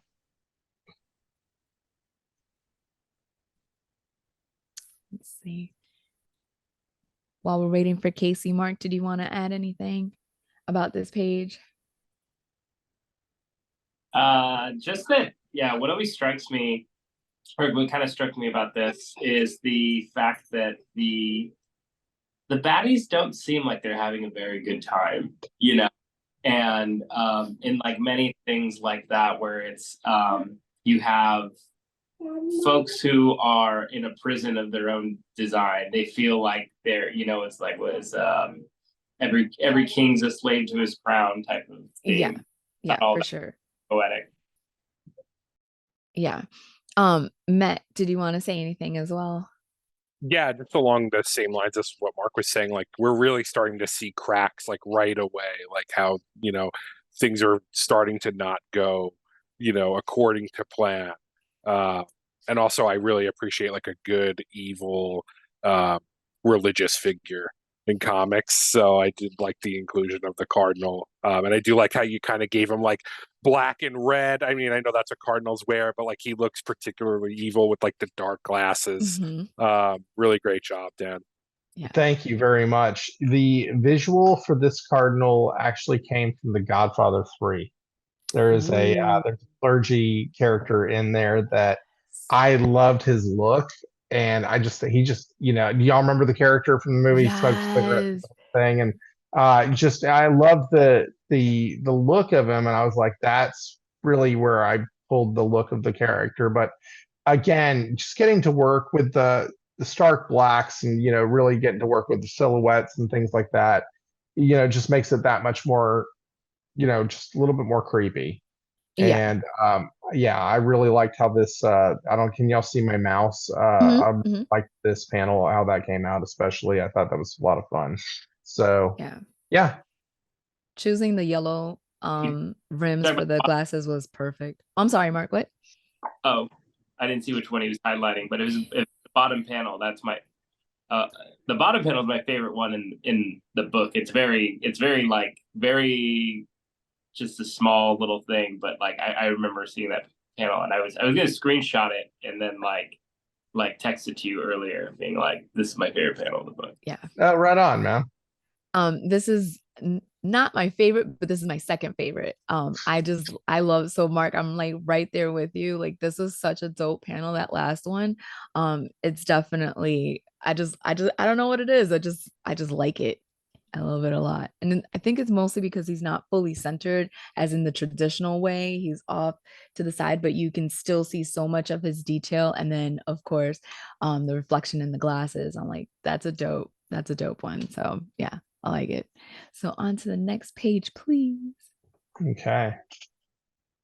And then there's the aftermath of what happened here. Oh, it looks like we're trying to get Casey back, so hopefully he'll join us here in a second. There he is. Casey, can you hear us all right? Yes. Oh, perfect. And we can hear you. Can awesome. you turn your phone sideways? Hey! Yay! There we go. Sorry about that, guys. No, you're all good. Good to It see you, definitely bro. happens. Yeah. So Dan, speak a little bit on this page. This is just setting up this is setting up stuff for chapter 3. And really we're laying a couple of breadcrumbs. Grisha's leaving the compound. Or not Grisha, Lancaster's leaving the compound. Everything's on Grisha's shoulders from here on out. And by the way, the chupacabra lived. So that's the takeaway here for sure. But yeah, and then another thing we're talking about chapter 3, but we're also talking about the prequel book that comes out in September or in the fall. It hits Kickstarter, but there's a statement in here, and he says, Lancaster, don't fool yourself. You may be the head honcho, but the dragon has this covered. And so there's a lot of talking about the hunter and the dragon and things like that. So we're just dropping a lot of breadcrumbs, hopefully that, when you go back, when you read future issues, they'll be like, oh shit, that's kind of important. So yeah. So there you go. Not a lot going on here, but there's a lot going on here all at the same time. But yeah. Love that chupacabra. It's a sweet boy. So I like the sweet boy. He's a sweet boy. He's a sweet boy. I like tie-ins and nods to previous issues and stuff like that. So I'm excited to see how this all incorporates in future issues. So I'm excited about that.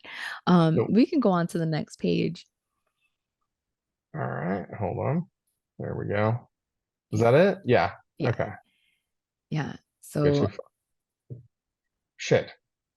All right, there we go. Yeah, there we go. Perfect. I have to say, though, that every time I see the chupacabra, he's like unsettlingly disheveled, and then tell myself, like, of course it's a chupacabra. Like, I don't know, his form doesn't make any sense to me, and it makes it very enjoyable. It's like a equation with an odd remainder. Odd remainder. I like that. Well, knowing the chupacabra, because of my culture, I've seen different variations of what he's supposed to look like, or it's supposed to look like. So to me, this kind of was just a different take on it. And I was like, that makes sense. To me, it just it made sense. But I like that analogy, Mark. An odd equation with an odd remainder. I like that. I'm gonna steal that. So Yeah, I'm taking that too. so Casey, speak to us on this page real quick. So I really, in the script, I every now and then I write stuff and I'm like, I feel bad because I know for a fact my ass isn't having to draw this. And the heart thing, um that transition from, above the table to the heart, and then, oh shit, now we're in the we're in the Unreal. So that transition was fun to write. And again, it was one of those things where it was like we wanted to drop seeds for the story in the Unreal and have him. He ends up there, but he doesn't necessarily know how he's doing it. Um, and it's going to be one of those things he's having to learn as he goes. So really, that's what I got. Whose idea was it to make the heart not red? The Casey. traditional Casey. Yeah, that was my dumbass idea. No, I don't think it was dumb. I it works for me. I always, when he was writing it and he was sending me the script bits, I'm like, so basically we're dealing with Marcellus Wallace's soul, right? Is that what you're telling me here? And that's how I kind of interpreted it as I was drawing. It's like this glowing heart, and and it was, it was different, and I liked that. I liked that. I don't know where it came from in Casey's mind, but I was like, yeah, we're rolling with this. This is cool. So it was cool, and it was a neat way to show the transition, back to the Unreal. And when he's in these sedated states, it seems like he drifts, and it was a neat way to get us back over there for the next part of the story. Yeah. Matt, anything you wanted to add to this? Yeah, I like the line, I drift into a familiar hell. I feel like I say that to myself like every Monday morning before I go into work. So I really enjoyed that. Yeah. That's a line all of us could resonate at some point in our lives for sure. Chris, anything you wanted to add? I really like the way this book kind of floats in and out of his conscious and subconscious, and it allows you to learn more about him from an internal level. So I really like how you go from seeing him on the table to all of a sudden kind of like inside of his own head, which is really cool. And again, the lettering sticks out here where you have it, clear in the background, so it's kind of like in his mind he's hearing this, which is really cool. Yeah, for sure. Mark, did you want to add something? No, I got a lot to say coming up. So okay, got you. I'll hit you up. I'll hit you up next page. Got you. Well, let's get to it. Let's get to the next page. Yeah, this is. Yeah. This is a familiar character. We saw the shadow of, right? This is the shadow from the first. Okay, because I was like, I don't know if you got mad at me or if it was okay for me to say when we first did this, but it reminded me of Zul's form in the original Ghostbusters. Yeah, so I'm still pissed at you for that. So when I saw this character like this, I was like, first of all, nice color choice. A little biased, nice color choice. And then I was like, and please don't be offended, but I was like, Zul, like I squealed like a little girl. I was like, Zul's back. So I was super excited to see this character here. Dan, do you want to talk a little bit about my favorite character? Small appearance this time around, just small appearance, just to kind of course correct him. And again, another character in chapter 3 that we're going to get to see a little more of. And I'm excited about that because we're, as I'm fleshing out notes and stuff like for that, there's one scene that I've I've personally, had in my mind for a long time now that we get to do in 3, where we get to explore this character a little bit more, which I'm really excited about. But the thing that I'm more intrigued about is the character on the eyes on the top, honestly, because it ties back into the character that we saw on page 3 at the beginning of the book that we didn't talk a whole lot about. Actually, nobody really brought him up. So I'm gonna skip ahead then, since nobody did, and just know that we get to explore that character a lot more in future issues. So yeah, but this this ominous eyes on his back, and then the Harbinger character showing back up, Zool, and I'm excited. It's like watching Coming to America 2. It's just like a reunion of all the old friends. You know what I mean? So, yeah, I love I it. love that movie. I'm excited about it. Anybody else want to speak on this page real quick before we move on? No? Okay, looks like we can move on. And then, so here's where the shit is about to hit the fan. I was just going to say, I'm just gonna. Yeah. No, go ahead. Continue on. Well, we really wanted to kind of. We had to transition and get him out of the Unreal, and here is where, things are just kind of bebopping along, and we really wanted to go into almost like horror tropes on this. And like something happens and then what? The power's out. Oh no. So stuff like that's always fun to play around with. And I think Dan killed it on the art with this. So for sure. Matt, did you want to say anything about?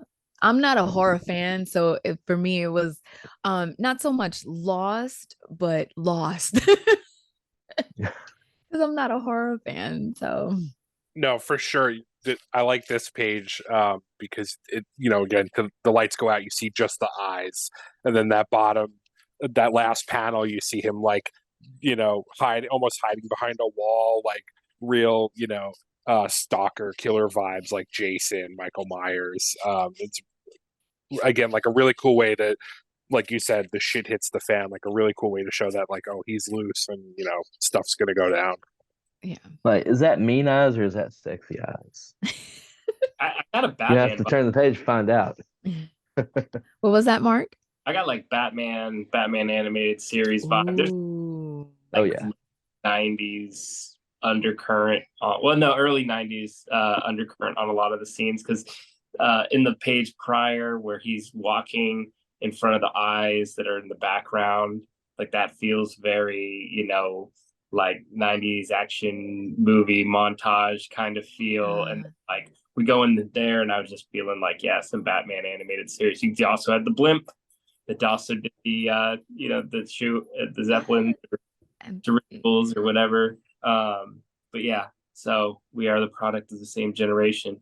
Yeah, absolutely. For sure. How did I not put that together with the Batman animated series? Because now that's what ties this for me, because like I said, I'm not a horror fan, so I'm like, oh, the lights go out, like I just want to read this page as quickly as possible and just keep it going type of thing. So yeah, I'm a big scaredy cat, but now I like the Batman feel to it, so I think I'm gonna read it for a third time with that kind of feel to it and see how this page goes for me. So on to the next one real quick.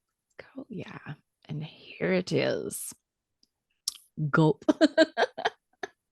I feel like that line should have somehow made its way, like, oh shit, here we are. So Dan, speak on this page. This is this is one of those kind of happy moments in the book where he escapes from, he phases out. You can see him in the last page, in a half opacity. So he was phasing through, and then they had a gi. If you noticed that there was a gi on the table for him, so he gets his gi. You got to have a gi if you're a Bigfoot that does karate. You got to have a gi. It's kind of like part of the rule. And so it's really, this is just like he's just suiting up. This is just kind of warrior speak and putting on, getting battle ready. it's just that setup panel because as Casey said, the shit's gonna hit the fan now, and he's got his gi, he's got his gear, he's got his fist ready to go. His soul is ready. He's prepared to go all the way to break out of here. No apprehension. Let's go. Let's do it. I mean, we can just jump to the next page, honestly, because this is where it gets. Yeah. Go ahead. Yeah. And he's back, baby. Look at him. He's back. He's better than ever. He's looking good, walking tall. Actually, he's hunched over, but that's not the point right now. And you can actually see his eyes because in the previous page, it was just all blacked out. There was no real details to his eyes other than it was blacked out, kind of felt like empty soul, and now he's whole again type of a thing.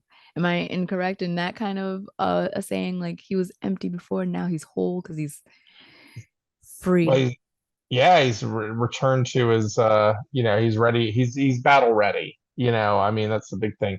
This panel, actually, the panel one, until about a week before we went to press, this was a whole different panel. And this was actually a commission that I was working on that because I had to do some commissions for the campaign, and I liked the commission, so the pose and the commission so much.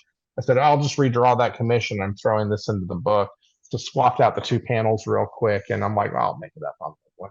I thought that worked a lot better. And we don't do a lot of splash pages. I think there's was there even a splash page in this book? I think this just we ended up killing the one splash page we had. Yeah. And it was just really, I don't think it added much narratively. The only thing it really did was give us a bigger view of who we were dealing with character wise in the book, and it would introduce a few characters in the background. And those guys are going to show up later on anyway, so nothing too much to worry about. Splash pages, especially double page spreads, are a pain in the ass. Anybody who does art knows that, because you have to make sure they line up. You have to make sure that it goes just right in the book. Otherwise, it throws everything off. So it can't just be on any 2 pages. You have to really think good about it. And so I can't remember who said it, if it was Casey or Mark, about the poster page, like the page that they would want to make into. This is wall the page page for me. Wall page. Thank you. That's a wall page for sure. This is, for me, this is the one I'm like, I need this as a poster, 100%. So this whole page right here is like so badass to me. It's like I can hear him kind of going grrr, like that deep growl, like I'm ready to tear shit up. I just love this page. Should have just made a grrr on there. Honestly, now that you're saying it, I'm like, shit, man. That would have been cool. Yeah.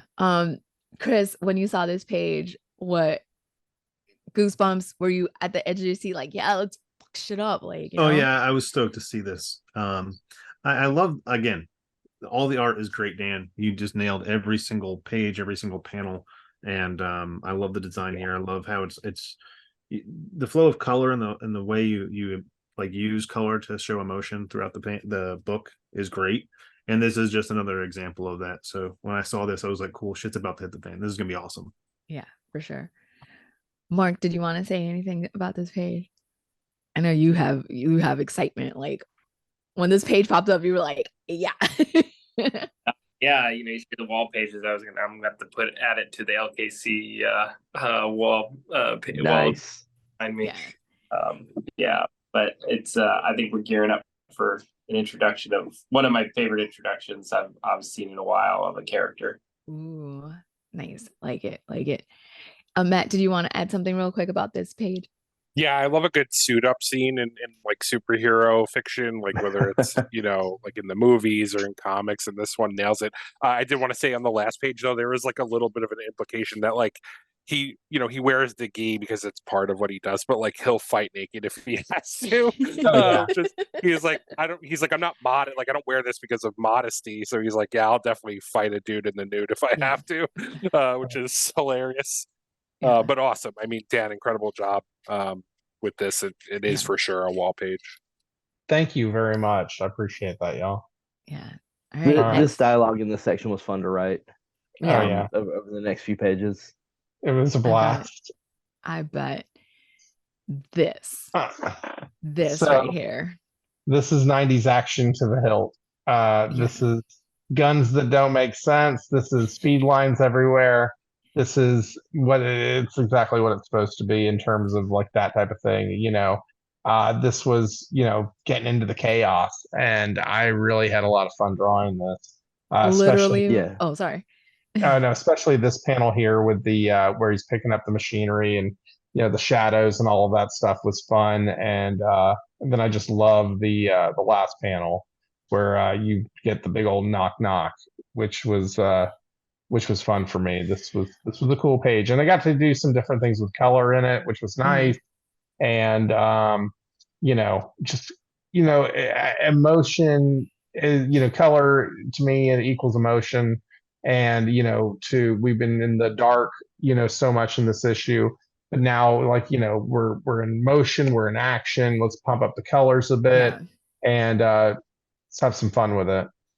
My favorite is the panel just above it, which is the "I need a shield." I was like, bet that's such a thing to say. Like, I need a shield. Oh, perfect. This human will do. I was like, this is classic. I love it. I don't know why I loved it so much. I guess I really shouldn't, but it was just so great because you wouldn't think, I need a shield. You would grab like one of the machines. He's like, no, this human would be perfect.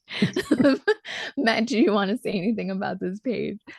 Yeah, I like that it was the guy from earlier when the lights went out. That's some nice continuity. And also, I think, Dan, you said like that third panel where he's holding like the two machines over his head. I always love when like it gives it that kind of like 3D effect where it's like coming off of the page because it's like bleeding out of the panel. I always love stuff like that in books, and you did a really good job here. Thank you very much. Mark, is this the page that you're not yet?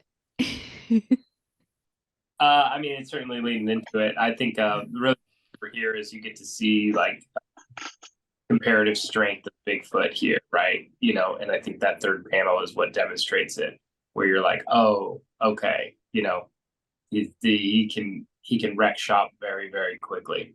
Yeah, for sure. All right, let's move on to the next one. Knock knock. Correct. Who's there? Yeah. So this is Casey, you want to lead this one out, man? So yeah, with these pages, we really took a lot of inspiration from like the old Marvel like Hulk comics, where it's essentially two big guys just duking it out. Writing action is a lot harder than, especially like fights like this.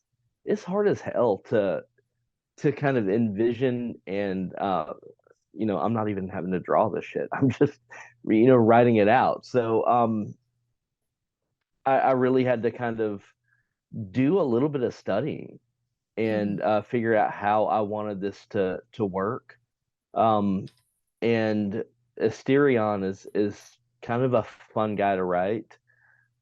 And there's some lines later on that kind of give a little background into what he's all about. So yeah, I like that our big asshole bad guys are they have story behind them. They have they're not just marks that are put out there for to move the story on to the next issue. Like there's a little bit more below the surface. Yeah, for sure. Matt, did you want to chime in? Yeah, to Casey's point, I find action to be hard, because we're not the ones drawing it. So we really have to be able to describe, like, here's what, I'm thinking for this scene. And, I think I probably speak for Casey here, where we're just like, hey, like, here's kind of what I need to happen, like, do your thing. Otherwise, because we're writing in static images, right? So we want to convey the action. So like in panel one, like you want to talk about that fist like coming in from off panel and all that stuff and how that looks. But the design for Asterion is awesome. Really good job. love a big dude with piercings and a giant axe. Pretty great. Great introduction to that character. I think probably one of the best ones in both issues. Like just a great. I love a good punch to the face. If anyone here has read Bardic Verses, I started that book with a punch to the face. So I really like a good punch to the face introduction to a character. This is no exception. So great job all around. Yeah. Dope. Love it. Mark, did you want to chime in? Yeah, the introduction to here has like a real, like, to me, you know, once again, reading a lot of X-Men, it's like a Sabretooth vibe, right? Where he's the pure enjoyment as a villain that he has for the fight, right? And if anyone who's ever been in a fight and they found themselves on the other side of somebody who is really happy in that, it's terrifying, you know, where you're just like, oh man, this person's having a good time and I don't want to be in this thing. So yeah, it's a really, really cool introduction of the character, especially the comedic timing of the knock knock.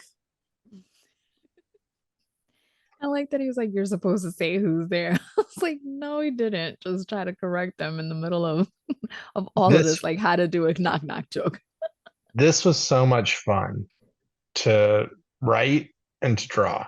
You know what I mean? Like when we were going back and forth in terms of how we're going to introduce them, I don't know where we came up with the knock knock joke, but I just loved, I'm knocking your face through the fucking wall, through a fucking wall. I loved that. I just thought that made me laugh, you know, as I was lettering it in. And yeah, I like this character, you know, I like this character a lot. And and just, you know, here's a little piece of inside, you know, the inside dope.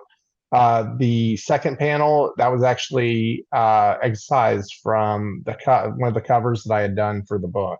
Wow. Yeah, I just liked the drawing of the character, and so I just put a lot more shadow into it and just dropped it in there for that second panel. So I got some use out of it. So at least we got that. So yeah, there we go. Chris, before we go on to the next page, did you want to say something about this character? Yeah, I'm glad you brought up the Hulk, because when I got to this page, it really reminded me of like those Hulk comics or X-Men comics where all of a sudden the big jack dude would just come out, screw shit up, and then you'd have a big action fight scene. So it was just done so well. And the design spot on. I'm a big fan of like the Nemesis, and this dude just like pops in and just reeks of that Nemesis. So awesome job on that. Sweet. All right, on to the next one. Yeah, this is so intense. Or fights. Right. Yeah, I'm here for it. So yeah, the you know, from the graphic designer perspective, that panel from page 2, or that second panel from the last page, and this panel, this guy right here, same drawing flipped around and just colored differently. I thought I'd just point that out for the fun of it. But yeah, it was you know, now we're getting into the rough of it here. Me personally, just from an art perspective, I really enjoyed this panel here, this panel where he's punching him. I thought that was a lot of fun. But I mean, that's just me talking about art stuff. But yeah, we should go into the story. That dialogue, the art stuff is good too. Oh well, thanks. I mean, you know, hey, it's cool. The dialogue in that panel, this is for Cerestes and Pholus and Geryon. That in the stuff I read up about like the Greek myth of, you know, that was actually some of those the other famous minotaurs, I guess. Okay. So, and the implication is that you know, Benny has you know, defeated those guys in battle, and so Asterion is coming with literally an axe to grind. So and Asterion is the name of the Minotaur from the Greek lore. And there's a star named Asterion, if you didn't know that as well. I did not. So named after the Minotaur. So that was something that we pulled from lore for the book. And we'll have some fun with that. I think the star thing is pretty interesting, honestly. I'm eager to see what we can do with that later on down the road. Yeah, for sure. I definitely did not know that at all. Did anyone want to chime in before we go into the next page? All I gotta say is I love the battle damage, Dan. Love it. Hey, as we always say, Casey and I always say, man, damage counts. Damage counts. It's very important in this book. For So, sure. yeah, Definitely. All right, on to the next one. yeah. This is I just like the use of the color. Like there's a lot of blues in this book, but they're all different. You know what I mean? It's not the same thing, and it's not muddied, and which for those that ever have seen any of my shows know I hate a muddied looking page. And I just appreciate the fact that there's different blues, they're not the same, and it's not muddied up, if that makes sense. I appreciate that. Thank you. Yeah, That's for sure. huge. Casey, did you want to talk a little bit about this page? No. I like, other than, you know, that bottom panel, I really wanted to have a little bit of like, not I can't think of the actual what you call it in comics, but kind of like the Daredevil, Spider-Man, like multiple image of the same guy. I wanted, you know, to reflect some of that, and I think we brought that up in our, you know, while we were talking. And yeah, a lot of the captions on this page in particular, there's a monologue that we really wanted to get across, and couldn't find a good way to put it into the comic without, you know, making the comic, you know, 50 pages. Gotcha. So you know, Dan really you know, craftily figured out how to way to make it part of this section right here. So I think it works out well. Yeah, with you know, Grisha's, there was a monologue, yeah, like Casey was saying, that where Grisha was basically rubbing Benny's nose and shit, you know, for lack of a better term. And I'm gonna read a little bit of this page just to kind of Yes, get that point please. across. And he says, "Can you hear me in your head? You can't fight all you can fight all you want, but you know, like I do, the fight never ends. Benny, Bigfoot, Hinnagon, so many names, yet no one knows you in the regular world, and I use that term loosely. No one, if the regular world, and I use that term loosely, has never seen your face, you actually exist. And this is just a mind game at this point, you know, with Grisha fucking with Benny. Pardon the language, you know, I've said fuck a bunch on this thing. Well, I don't know why I'm apologizing now. But, you know, and something that we've talked about a lot is, you know, this character, you know, has a long history, but there's so much that we've established that he doesn't know, you know, that we've established in this book. You know, they're talking about, you know, bringing his memory back and things like that in this issue. And you know, but for the last portion of his life, he's been by himself, and so that's very much messed with his psyche. And I think Grisha understands that and knows how to manipulate Benny. And that's where this monologue that we do in this section of the book is very much about that. And it ties in very big in the ending at the end of the book. So yeah. No, And as far, real quick, one more thing. As far as aesthetics of pages and all that's good, this is one of my favorite pages in the book. I really like Yeah, it now. you killed it. I took it as the messing with the mind stuff, because he said, you, as you know, the fight never ends, and in the beginning Benny does say the war never ends. So I didn't know if that was something that they just have like that philosophy in common, or if it was that he saw it in Benny's mind and was like, let me remind him in just a slightly different, with the change of one word, because Benny says war, the war never ends, and he uses the fight never ends. So I was like, kind of like, which came first?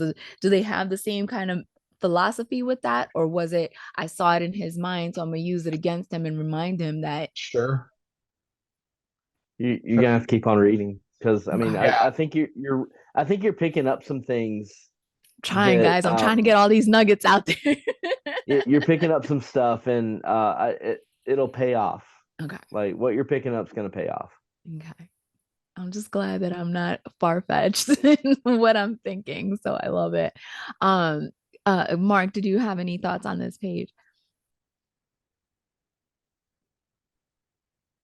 Sorry, just trying to find the mute button. You're good. The only thing that I think hasn't been covered, just that last panel, just because we got the flying kick there, like kind of reminds us that Bigfoot knows karate, you know, because a lot of the stuff, you know, he's doing out of brute strength and stuff like that. So it's cool to see that.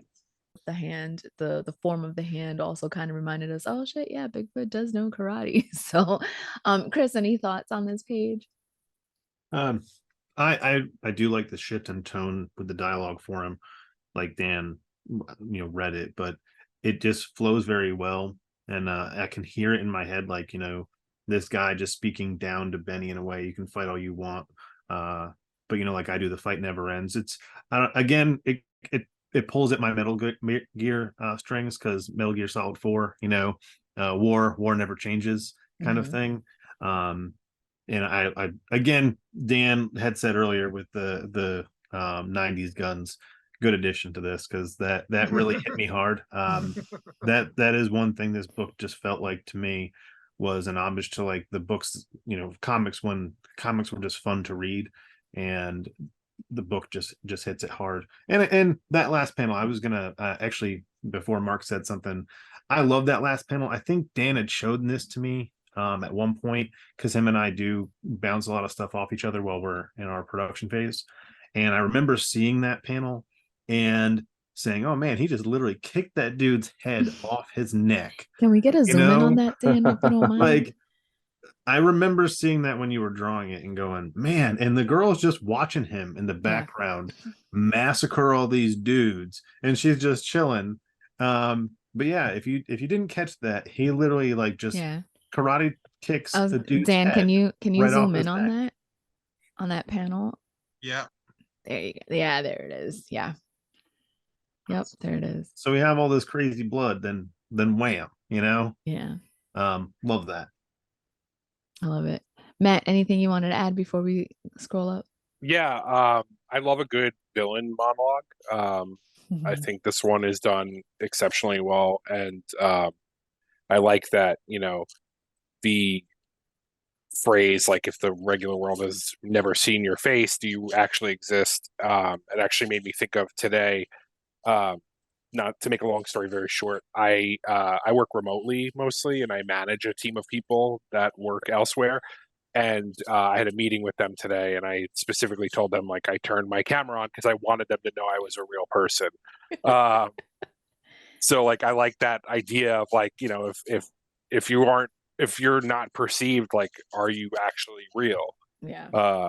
And especially with Bigfoot, like, with his whole backstory, it's an interesting notion to drop into a villain monologue. So I thought that was very well done by Casey. Yeah. It's definitely dope. All right, on to the next page. Real quick on the thing. Yeah, Casey would call that monologue my mammoth monologue. Yeah. For the longest David time. Mamet. Yeah, my David Mamet monologue. Because like, yeah, I don't know. There was a lot more banter, in it. We trimmed it down, but you can't have Mamet without just a lot of the same repeated line over and over and over again, Yeah. By the way, Glenn Ross is free on YouTube right now, so if you haven't seen it, go watch it free on YouTube. Nice. Anyway, all right, cool. Next page. Here we go. Okay. Yeah. And it just picks back. We're still in the fight scene. Grisha's still talking to him, and it gets a little violent. Yeah. A little to say the least. I found this so hilarious. He's like, help me, bitch. Like, she's just like, sucks to be you type of thing. And I love it. Definitely a very cool, that panel right there is like my favorite of this page particularly, because she's just like, no. Like at least that's how her face reads. She's like, no, thanks for asking. Bye. Type of thing. Yeah, so I definitely like this page a lot. Dan, did you have anything did you want to add about this page? Well, I mean, just that the monologue's still going on, as Benny is just beating the pulp out of Asterion, Grisha's saying to him, no one cares. No one knows or cares. You're a myth. You're a lie all alone, and I think that's not just Benny, though. I mean, look at all these creatures that are here. I think that you look at Iris, I mean, she's all alone. Look at, all these creatures, and, they're all, who are they real? Are they not? And, but for Benny, especially, to be this, unknown in the universe, unknown in the world. And, like I said, Grisha just knows how to press his buttons. And I think that, once we get to the last page, I think then that really kind of hits home. But yeah, just, some good action, put his head through some glass, girl makes the escape, sees the gun on the bottom of the bottom of the ground there. And that we got dropped in the action panel we were looking at earlier. So yeah, this is pretty self-explanatory though, I think, this page. Yeah. Anybody wanted to add before we go on to the next page? No? All right, cool. Next page. Yeah. There we go. I literally sat back and was like, oh shit, like stop playing. Like it was just a wow moment. Literally didn't see it coming, and I was just shocked in a good way. Like that ripping of the horn, I was like, oh, I felt that. Like I have no horns, never had horns, but somehow I felt that. I was like, oh, that's aggressive. That's angry. So we wanted to take him down a peg. And I mean, like we wanted to add the brutality onto it. So yeah, I love it. Chris, did you want to say something? Yeah, I did. This gave me Tarantino vibes. Really like that. Yeah, Stuck in the Middle with You is playing in the background as you're yeah. Perfect. No, but seriously, like around. Again, the silhouettes, love silhouettes, but that middle panel there, just like ripping that off and seeing all the blood splurt, just reminded me of like a Tarantino film. Yeah, for sure. Yeah, I love it. Anybody else want to say anything before we go on to the next one? Yeah, I just wanted to say to Dan on panel 2, like really good job, like showing the fear in his face that he's about to get that horn ripped off. Like he legit looks like, please don't do this. Like I'm scared of what's about to happen. Crazy. Yeah. Yeah. And I like the use of please God instead of like please no or oh no type of thing. It was like, whether you're religious or not, that phrase is literally like the last resort. It's like, it hits different than a oh no or please no or please don't. It's like you hear the anguish in it, like please God, like whether you're religious or not, that phrase to me hits different. So I really like that simple use of or not simple, but the simple phrase used perfectly there, because I could definitely hear his voice in my head, like, ooh, he is holding out for dear life, literally. So I like that a lot. Yeah, sure. and this page is cool because it finishes out Grisha's monologue, which and I think it times out nicely. We paced it out pretty well, I think. Getting it in there, face it, Ben, you don't matter. In fact, as far as the world was concerned, you were never here. And I think that I think we accomplished pacing the monologue that that Grisha's making into the fight. I think we folded it together pretty nicely. Yeah. It's one of the things I'm really proud of in this book that worked well with the monologue and the fight scene. I thought that it wasn't what we initially planned, but it worked out. I think it worked out for the best. Yeah, it was definitely great. I loved it. So Mark, anything you want to add? Yeah, I guess when I was reading that, I was seeing the parallel of that is you were never here kind of being reflected on Asterion, because like, you know, like he was all this. I mean, he went from knock knock to please God, you know, and that idea that like yeah, that being kind of wiped from the map very quickly. You know, I don't know, I thought there was something that paralleled in that. I don't know if it was intentional or what to have it end on that. That's dope. That's a good, yeah, that's a good take on it for sure. Yeah. All right, next page. Yeah, yo. So this is the guard from that walked him uh to the Reynolds. operating table. Yeah. I'm sorry, Casey. It's Reynolds. Yeah. Reynolds, yes. Sorry. But Casey, do you want to talk a little bit on this page? Well, we really wanted a BFG to come out, like a big freaking gun. And we're trying to wrap up this fight.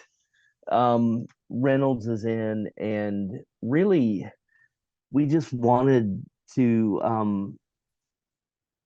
kind of have Reynolds think he had it clicked. You know, everything kind of wrapped up, and he's going to show his boss that he's not a fuck up, and that's not the case, obviously. So it's funny, like going through the comic as it's finished. Like I think we rewrote the script about 5 times. Like we've done so many different passes on it, and a lot of the time it was like, "Oh, Casey, like tone it down there, bub." Like, no, we don't need to go in that direction. So it's fun, kind of coming back like, oh yeah, we did it. Oh, like, oh yeah, we nailed this. We did a good job. So yeah, it's always fun to see it after the fact, because you know you live with it while you write it, and then when it's, you know, the art isn't in my hands at all, so I see what Dan's doing. I see it when it's lettered, but you know, coming back to it is it's like, oh yeah, I write comics. So Yeah, I like the panel with Iris in it because you could definitely see the height difference that you couldn't see before them standing next to each other. So I definitely like that a lot. Chris, anything you wanted to add about this page? Just that I love the addition of the BFG. Yeah, definitely cool. Anybody else want to say anything before we go on to the next page? All right, cool. Next page. Kaboom. Boom goes the again, dynamite. Dan nailing it with the lettering and the sound effects. For me, this it's the start, and she accepted because he had held out his hand to her beforehand in the page before, and he goes on to say, and she accepted. I don't know, it felt kind of like an awe moment. Like, has anybody other like really held his hand? Because yeah, we have the bunny, but he holds the bunny, you know what I mean? Has anybody ever really held him, type of a thing? And that's how I read that part, and I was like, oh, that's dope. Whether it's romantic or not, or just friendship type of thing, it's just the fact that, you know, somebody accepted him. You know, so for me that was like the big like awe moment. Like, damn, that's, you know, he has feelings too, and somebody accepted him, and he acknowledges that. Is I know you guys are probably like, oh, this why she took it that route. Like, that's a great bomb scene, No, and the she's taking connection, it this route. yeah, the connection between them is very important. You know, I mean, Yeah, you're picking up acceptance. what we're putting down. Yeah, he's not felt acceptance. You know, I mean, those who do know him are spit on him. I mean, Grisha, Reynolds, you know, Lancaster, you know, the bunny, that connection that he made with the bunny in the first issue, this isn't that much far off, that somebody recognizes somebody. I think you're right on the money where you're going with this. Okay, cool. Yeah, I was gonna say, yeah, she takes his hand like while he's got the big fucking gun pointed at him, right? That's like it's where like so it's one thing to accept him on a good day. It's another thing like when you're like, oh, okay, it's so that I thought it was a really great moment. Right in the thick of it. Matt, anything you wanted to add? Yeah, I do like that we're getting that scene right after the big monologue about him like not being real. Like this is somebody that's perceiving him, like that's actually touching him, like recognizing that he is in fact real. So I think that's a nice dichotomy between those two scenes for sure. Yeah. Chris, anything you wanted to add? Yeah, I actually like this scene. Reminds me of when he picks up the rabbit in the first book. So there's this like gentle giant piece about him, and we go from this kind of massacre of a fight scene to him holding her hand. I really like just that transition in the storytelling. So enjoyed that. Yeah, sure. Anything you want to add, Dan or Casey? I'm good. Okay. All right, cool. Kaboom it on to the next page. Yeah. This is child. This was the moment I've been waiting for since he walked him to I was like, why doesn't he just like rip him to shreds? And here we have it. So Dan, talk us a little bit about this page. Man, you hit it right on the head with that. I mean, this is the comeuppance, I mean, every big bad in a comic, or not a big bad, but one of these henchmen, they shoot their mouths off and they got to get theirs in the end. And it's nice because we get to give him that moment. And yeah, I mean, this guy, he's so scared I can smell him sweat from a mile away. I mean, just the emotion, I was really happy that this scene got to happen. Yeah, me too. All I thought of was a TikTok of the guy going, the more you F around, the more you're gonna find out. I was like, this is that definitely that moment. Yeah, it was 100% that moment. And that last panel, oh my gosh, that last panel is chef's kiss, as these young folks are now bringing back.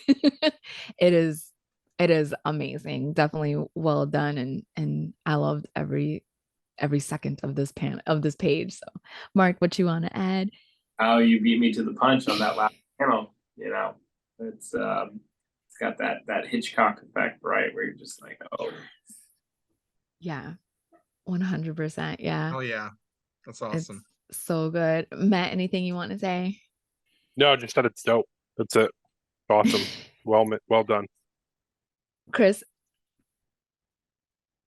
Great emotions in the faces. I love how we bring back the horn for this and just stab him with it. We go from again a Tarantino thing, okay, to bring back the thing that you pretty much end the first guy with, and here you are using it on this guy. Great addition. And the horn's the Chekhov's gun of this issue. I mean, can't not use it. You gotta have a horn for a weapon. So it's my fave. Should we move on? Yes. Kill an enemy with an enemy. Love it. So he blew a hole through the wall. They were able to walk out, and all of a sudden, who's there? So she says her first words really for the issue. We got to get the hell out of here. Grisha will be here soon. I know a place we can go if you're up for a road trip. By the way, I'm Iris, and this is our moment where we get to see our big boy say something, and he's Benny, just drops that on her, and the rabbit shows up. They walk away, the three of them, and then that same image from page 3 appears in the sky. So this bad sign, so to speak, and we get to that leads us, gets us moving further along into the next book. Yeah. I love everything about this page. Her dialogue, them walking side by side, the bunny comes back, and then the ominous silhouette in the sky. It's like, ooh, And then instantly I was like, and I need book 3 now. Mhm. And I'm going to show y'all something that'll be hard to spot in the comic book. Whoops, shit. Didn't mean to do that. Hold on. There we go. Okay. Hold on. Okay. You notice the back patch that you haven't been able to see through the whole issue. Oh. See Yeah, that back? Yeah. See that back patch? And then Yeah. what is that? Oh. So Yeah, I did not put 2 and 2 together.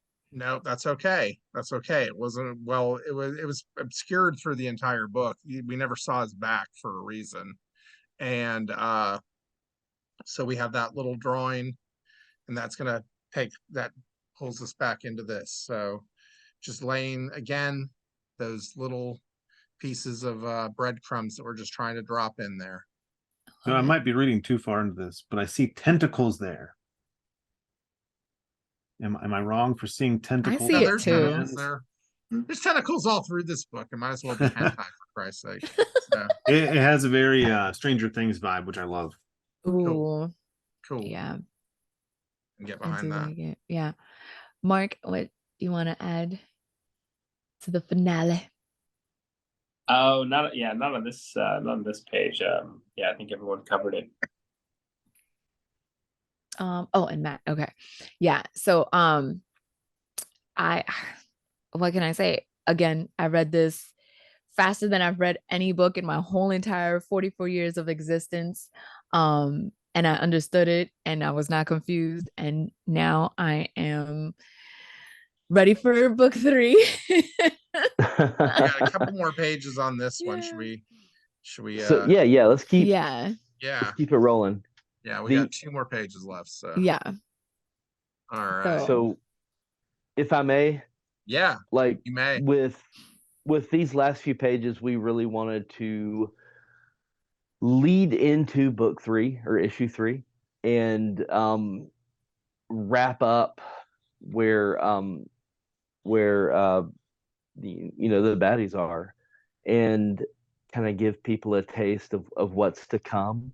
So this page right here, Eskrid's coming in and you get a sense a little bit of their backstory. There's something that's, it's not fully spoken in this conversation, but Grisha and Eskrid both hint at, they've had disagreements in the past, and now there's kind of a little bit of a deal being struck here. Mm-hmm. So, and then I think it's the next page is where we fully get the gut punch. Because he says, I'll work with you, but under under one principle, or there has to be like a stipulation type of thing. I forget what the phrase is that he uses.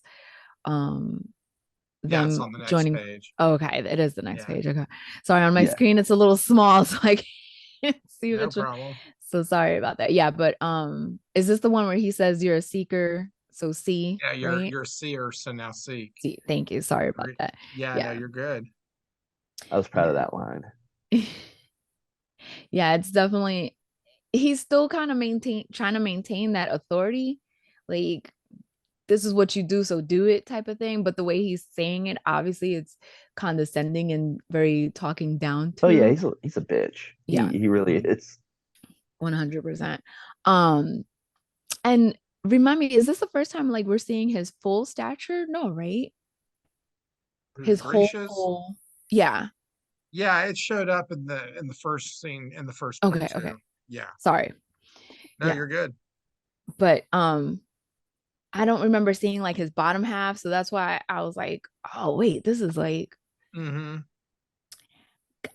more intrigued about this character, like exactly where he came from, what he is exactly. Is he like a hybrid or something? Is his character gonna be in the prequel? Are we allowed to know that? My Ma'am, advice to you you're is asking definitely too check. many questions. My advice to you is just pick up the prequel. I think you'll be excited to read it. That's Okay. all I'm going to Well, put I'm out gonna there for you. anyway. I know, but I'm just saying, I'm the one that bought the same comic 4 different times because it had 4 different covers. This Thank reminded you. me of a Transformers piece with Starscream. Like it's a very Starscream-esque scene where he's like, Oh yes, yeah. you know, Their relationship is very much similar to Megatron and that. So, Starscream, yeah. that's when I was reading it. That's exactly what I felt, and I dug it. It was awesome. Yeah, for sure. Matt, anything? Matt, sorry, Mark, anything you wanted to add? I'm just in love with the texture for Eskris. That like he's just got this, like, I don't know, this weird swamp thing Mothman vibe. It's just so cool. Like especially in that panel with the green and the red there, and those eyes are just, yeah. I think you can have a lot of fun. That character's prominent in book 3. That's just going to be such a pleasure, I think, for you to illustrate, and pleasure for us to look at. Yeah, I'm excited. All right, on to the next page. There we go. Oh, did you want to say something, Matt, before we? Oh. No, you're good to proceed. Oh, okay. Proceed. All right. And this is the last page of the book. Yeah. it's I don't know, it's very high school bathroom. Benny was here. or, or any bathroom for that matter, bar bathroom, and so was here, and I was like, dude, that's so dope. Like I appreciated it because I may or may not have been a club head in the 90s, early 2000s type of thing, so I saw this a lot, and I was like, dude, that's so flippin' dope that he took this man's blood and was like, I was here, I did this, come at me type of thing. Don't you forget it. Yeah, exactly. Exactly. Yeah. Yeah. It all ties back to the the speech that Grisha was giving earlier. Like, if no one's seen you, are you really here? And Benny is going like, no, fuck you, I exist. And this whole thing right here is Dan's, a big contribution to the story that Dan made, was like, yes, this is, it has to culminate in this. Benny has to assert, who he is, and his agency and his independence. And this is Benny, coming into the real world, because in issue 1 he was in this bucolic, beautiful, idyllic setting, and he was off on his own, and nobody ever knew about him or cared to know about him. And now he's out there. Benny will be seen, he will be reckoned with. Yeah, I love it. Chris, anything you want to add to this page? Oh, I love it. Ends on a high note, if I can say that. And really, it shows how brutal he can be. It's one thing just to end a guy, right? But to leave him as a mark and put that Benny was here piece, it just stands out. So I really liked how when you get to this page, he's not fucking around, right? Yeah. So definitely like that. And the look, I don't know if this was intentional or not, but the dude, he looks just so scared. It's like, your fate will be worse than his, and than Reynolds, and his face just looks like, oh shit, I really like that. I don't know if that was intentional, Dan, but if it wasn't, then you hit it. If it was, you totally nailed it. No, I wanted him to have the fear just thrown in him. You know what I mean? Because I don't know, if I saw some dude impaled with a minotaur horn up against the wall with blood written all over the place, I'd be freaked out too. So no, I really enjoyed drawing this page. I'd seen this page in my head for a long time, since before book 1 was finished being written. Like, I mean, wow. So I'll tell y'all a story about Benny was here. Okay. So I worked in theater for a long time with a theater company here in Austin, and there was we had done a some of y'all maybe heard me talk about this project I want to do about adapting a play into a comic book. It's a story about hitmen, and the story is called Hit. And that is going to be the next thing I do after Bigfoot Knows Karate is I'm going to adapt this play into a comic book. And in the play, this was written by a friend of mine, Shannon Weaver, who in the play there was two hitmen were going to go to the same job on the same guy at the same time. That guy's name was Benny. Okay, Benny never shows up in the story. Okay, he never shows up, and so that got me laughing. Well, who is this guy, this elusive Benny that never shows up? And that always was something that just kind of tickled me about the play, because we had produced the play 3 times, twice in Austin, once up in New York. And it was just kind of a joke that I had running in my head for a long time. Well, when Bigfoot started working on this Bigfoot comic, the little Bigfoot thing we're talking about here, well, what's his name? Well, like, nobody knows him. Nobody knows who he is. He could be Benny. He could be Benny, and that was like the joke is that me and Shannon, my buddy, we now have this joke that Benny was a Bigfoot in Hit. And so on the stage, written on the wall was Benny was here. And it became this joke that we did every single time we did a show. Somewhere hidden in the set was the phrase Benny was here. And so this is a real personal thing for me, this little Benny was here.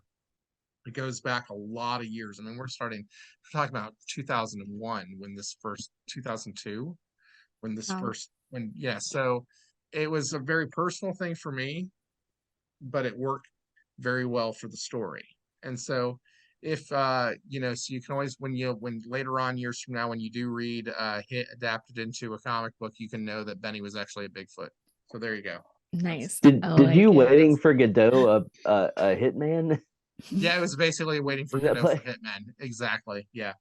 That's so crazy. A little bit of baby. Samuel Beckett. So, yeah, Beckett, baby. So dope. So anyway, that's where Benny was here came from. I like it. I like that a lot. Matt, anything you wanted to add?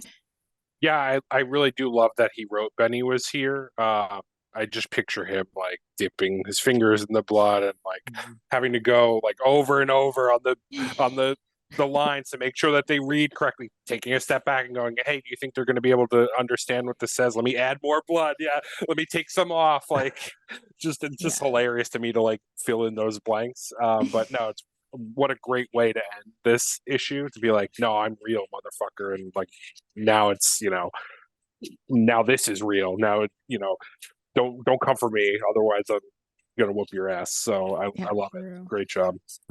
The first draft was actually just him drawing a big dick, and Dan was like, "Come on, Casey." That's great. Class it right up. on the side of Reynolds' face, it's just drawn right there. That's great. That's awesome. Don't you hate it when you're at a party and somebody stabs your buddy with the horn and then draws a dick on blood? That's great. Right, just draws a dick Happens right all on the time. carcass. Yeah, it's perfect. Yeah. Mark, anything you want to add about this page? Yeah, I really dug the setup and the payoff there. That's the big thing on any comic book. I like to see the pacing. I like to see that last page. I'd love to see, especially in books that, when there are different issues. In issue 1, Benny is not in the driver's seat at the end of that issue, and in this one, he's very much so controlling what the next steps are. So it was a very I don't know, like anybody else. Like, I feel like I have to like read or rewatch whatever came right before, because I like to see things in their entirety. And I love that you guys did a great job on making these issues very much rhyme with each other. Thank you for that. Hold on, now, just real quick. Thank you for that. Because that is something that we've really tried to do, is tie the beginning of one book to the, you know, like in the beginning of issue 1 or issue 1, it starts off with the same line that it ends with. You know what I mean? Yeah. And just theme. Dan's been adamant about that. Yeah, well, I mean, like theme, you know, like just like you know, symbolism, you know, the triangle shows up throughout the book over and over and over again. And that's extremely important as we go forward in the story. You'll even find panels that are triangular panels in the book. There is you know, just things like that. You know, colors, these are all going to play very important into the story later on. And so I'm just excited to see where we go, you know, where we go next and get to, you know, I mean, look, this thing's plotted out through the whole arc. We know exactly where we need to go. Just can't wait to visually show that to y'all and get that to you guys in your hands so you can read the next one. But in the meantime, we have an amazing prequel coming up. So let me just pitch that real quick. We got an amazing prequel coming up in the fall, so hit Kickstarter. So you can check that out and learn more about your favorite Bigfoot Knows Karate characters. So, definitely. You know, I'll be first in line because. Can I hold on one second? Oh, here we go. Yeah, these are some preview pages for the next book. So for the prequel story, Bigfoot Knows Karate Hinagon. Yeah. So we're really excited for Art's we won't spend much time on this, but art's by Adam Caswell, written by Casey Allen, a little help by me. But you know, Casey really took the helm on this book and he just did an amazing job. Adam is crushing the artwork, and it's really happy with the way this whole thing came out. So yeah, it's in progress right now and can't wait for y'all to get to read that, you know, soon. Yeah, definitely. Excuse me, definitely excited. I like this cover a lot. That's definitely super cool. Adam's doing some beautiful work on this book. It really is amazing. So excited for everybody to get it in your hands. So, but that was Bigfoot Knows Karate Chapter 2. So, and just so y'all know, there's an LKC joint right there. So, lesser known comics. Mark, anything you want to say about that?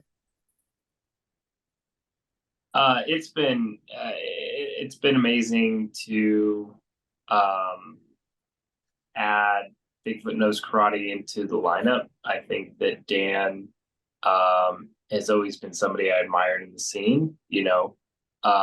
And then, you know, when you add somebody into a collective like Lesser Known Comics and you see them just immediately start helping out people, you know, to the left and right of them, you know, it speaks volumes to a person's character.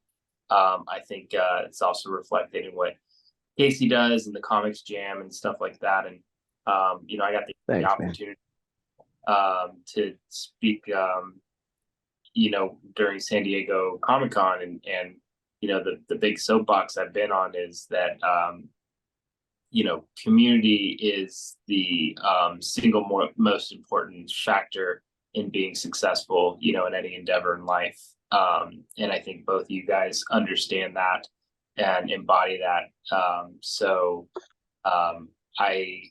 You guys will be making comics for a very long time. You guys are just going to be, you know, making amazing things. You have such brilliant things in your future, and just really happy to be a part of it.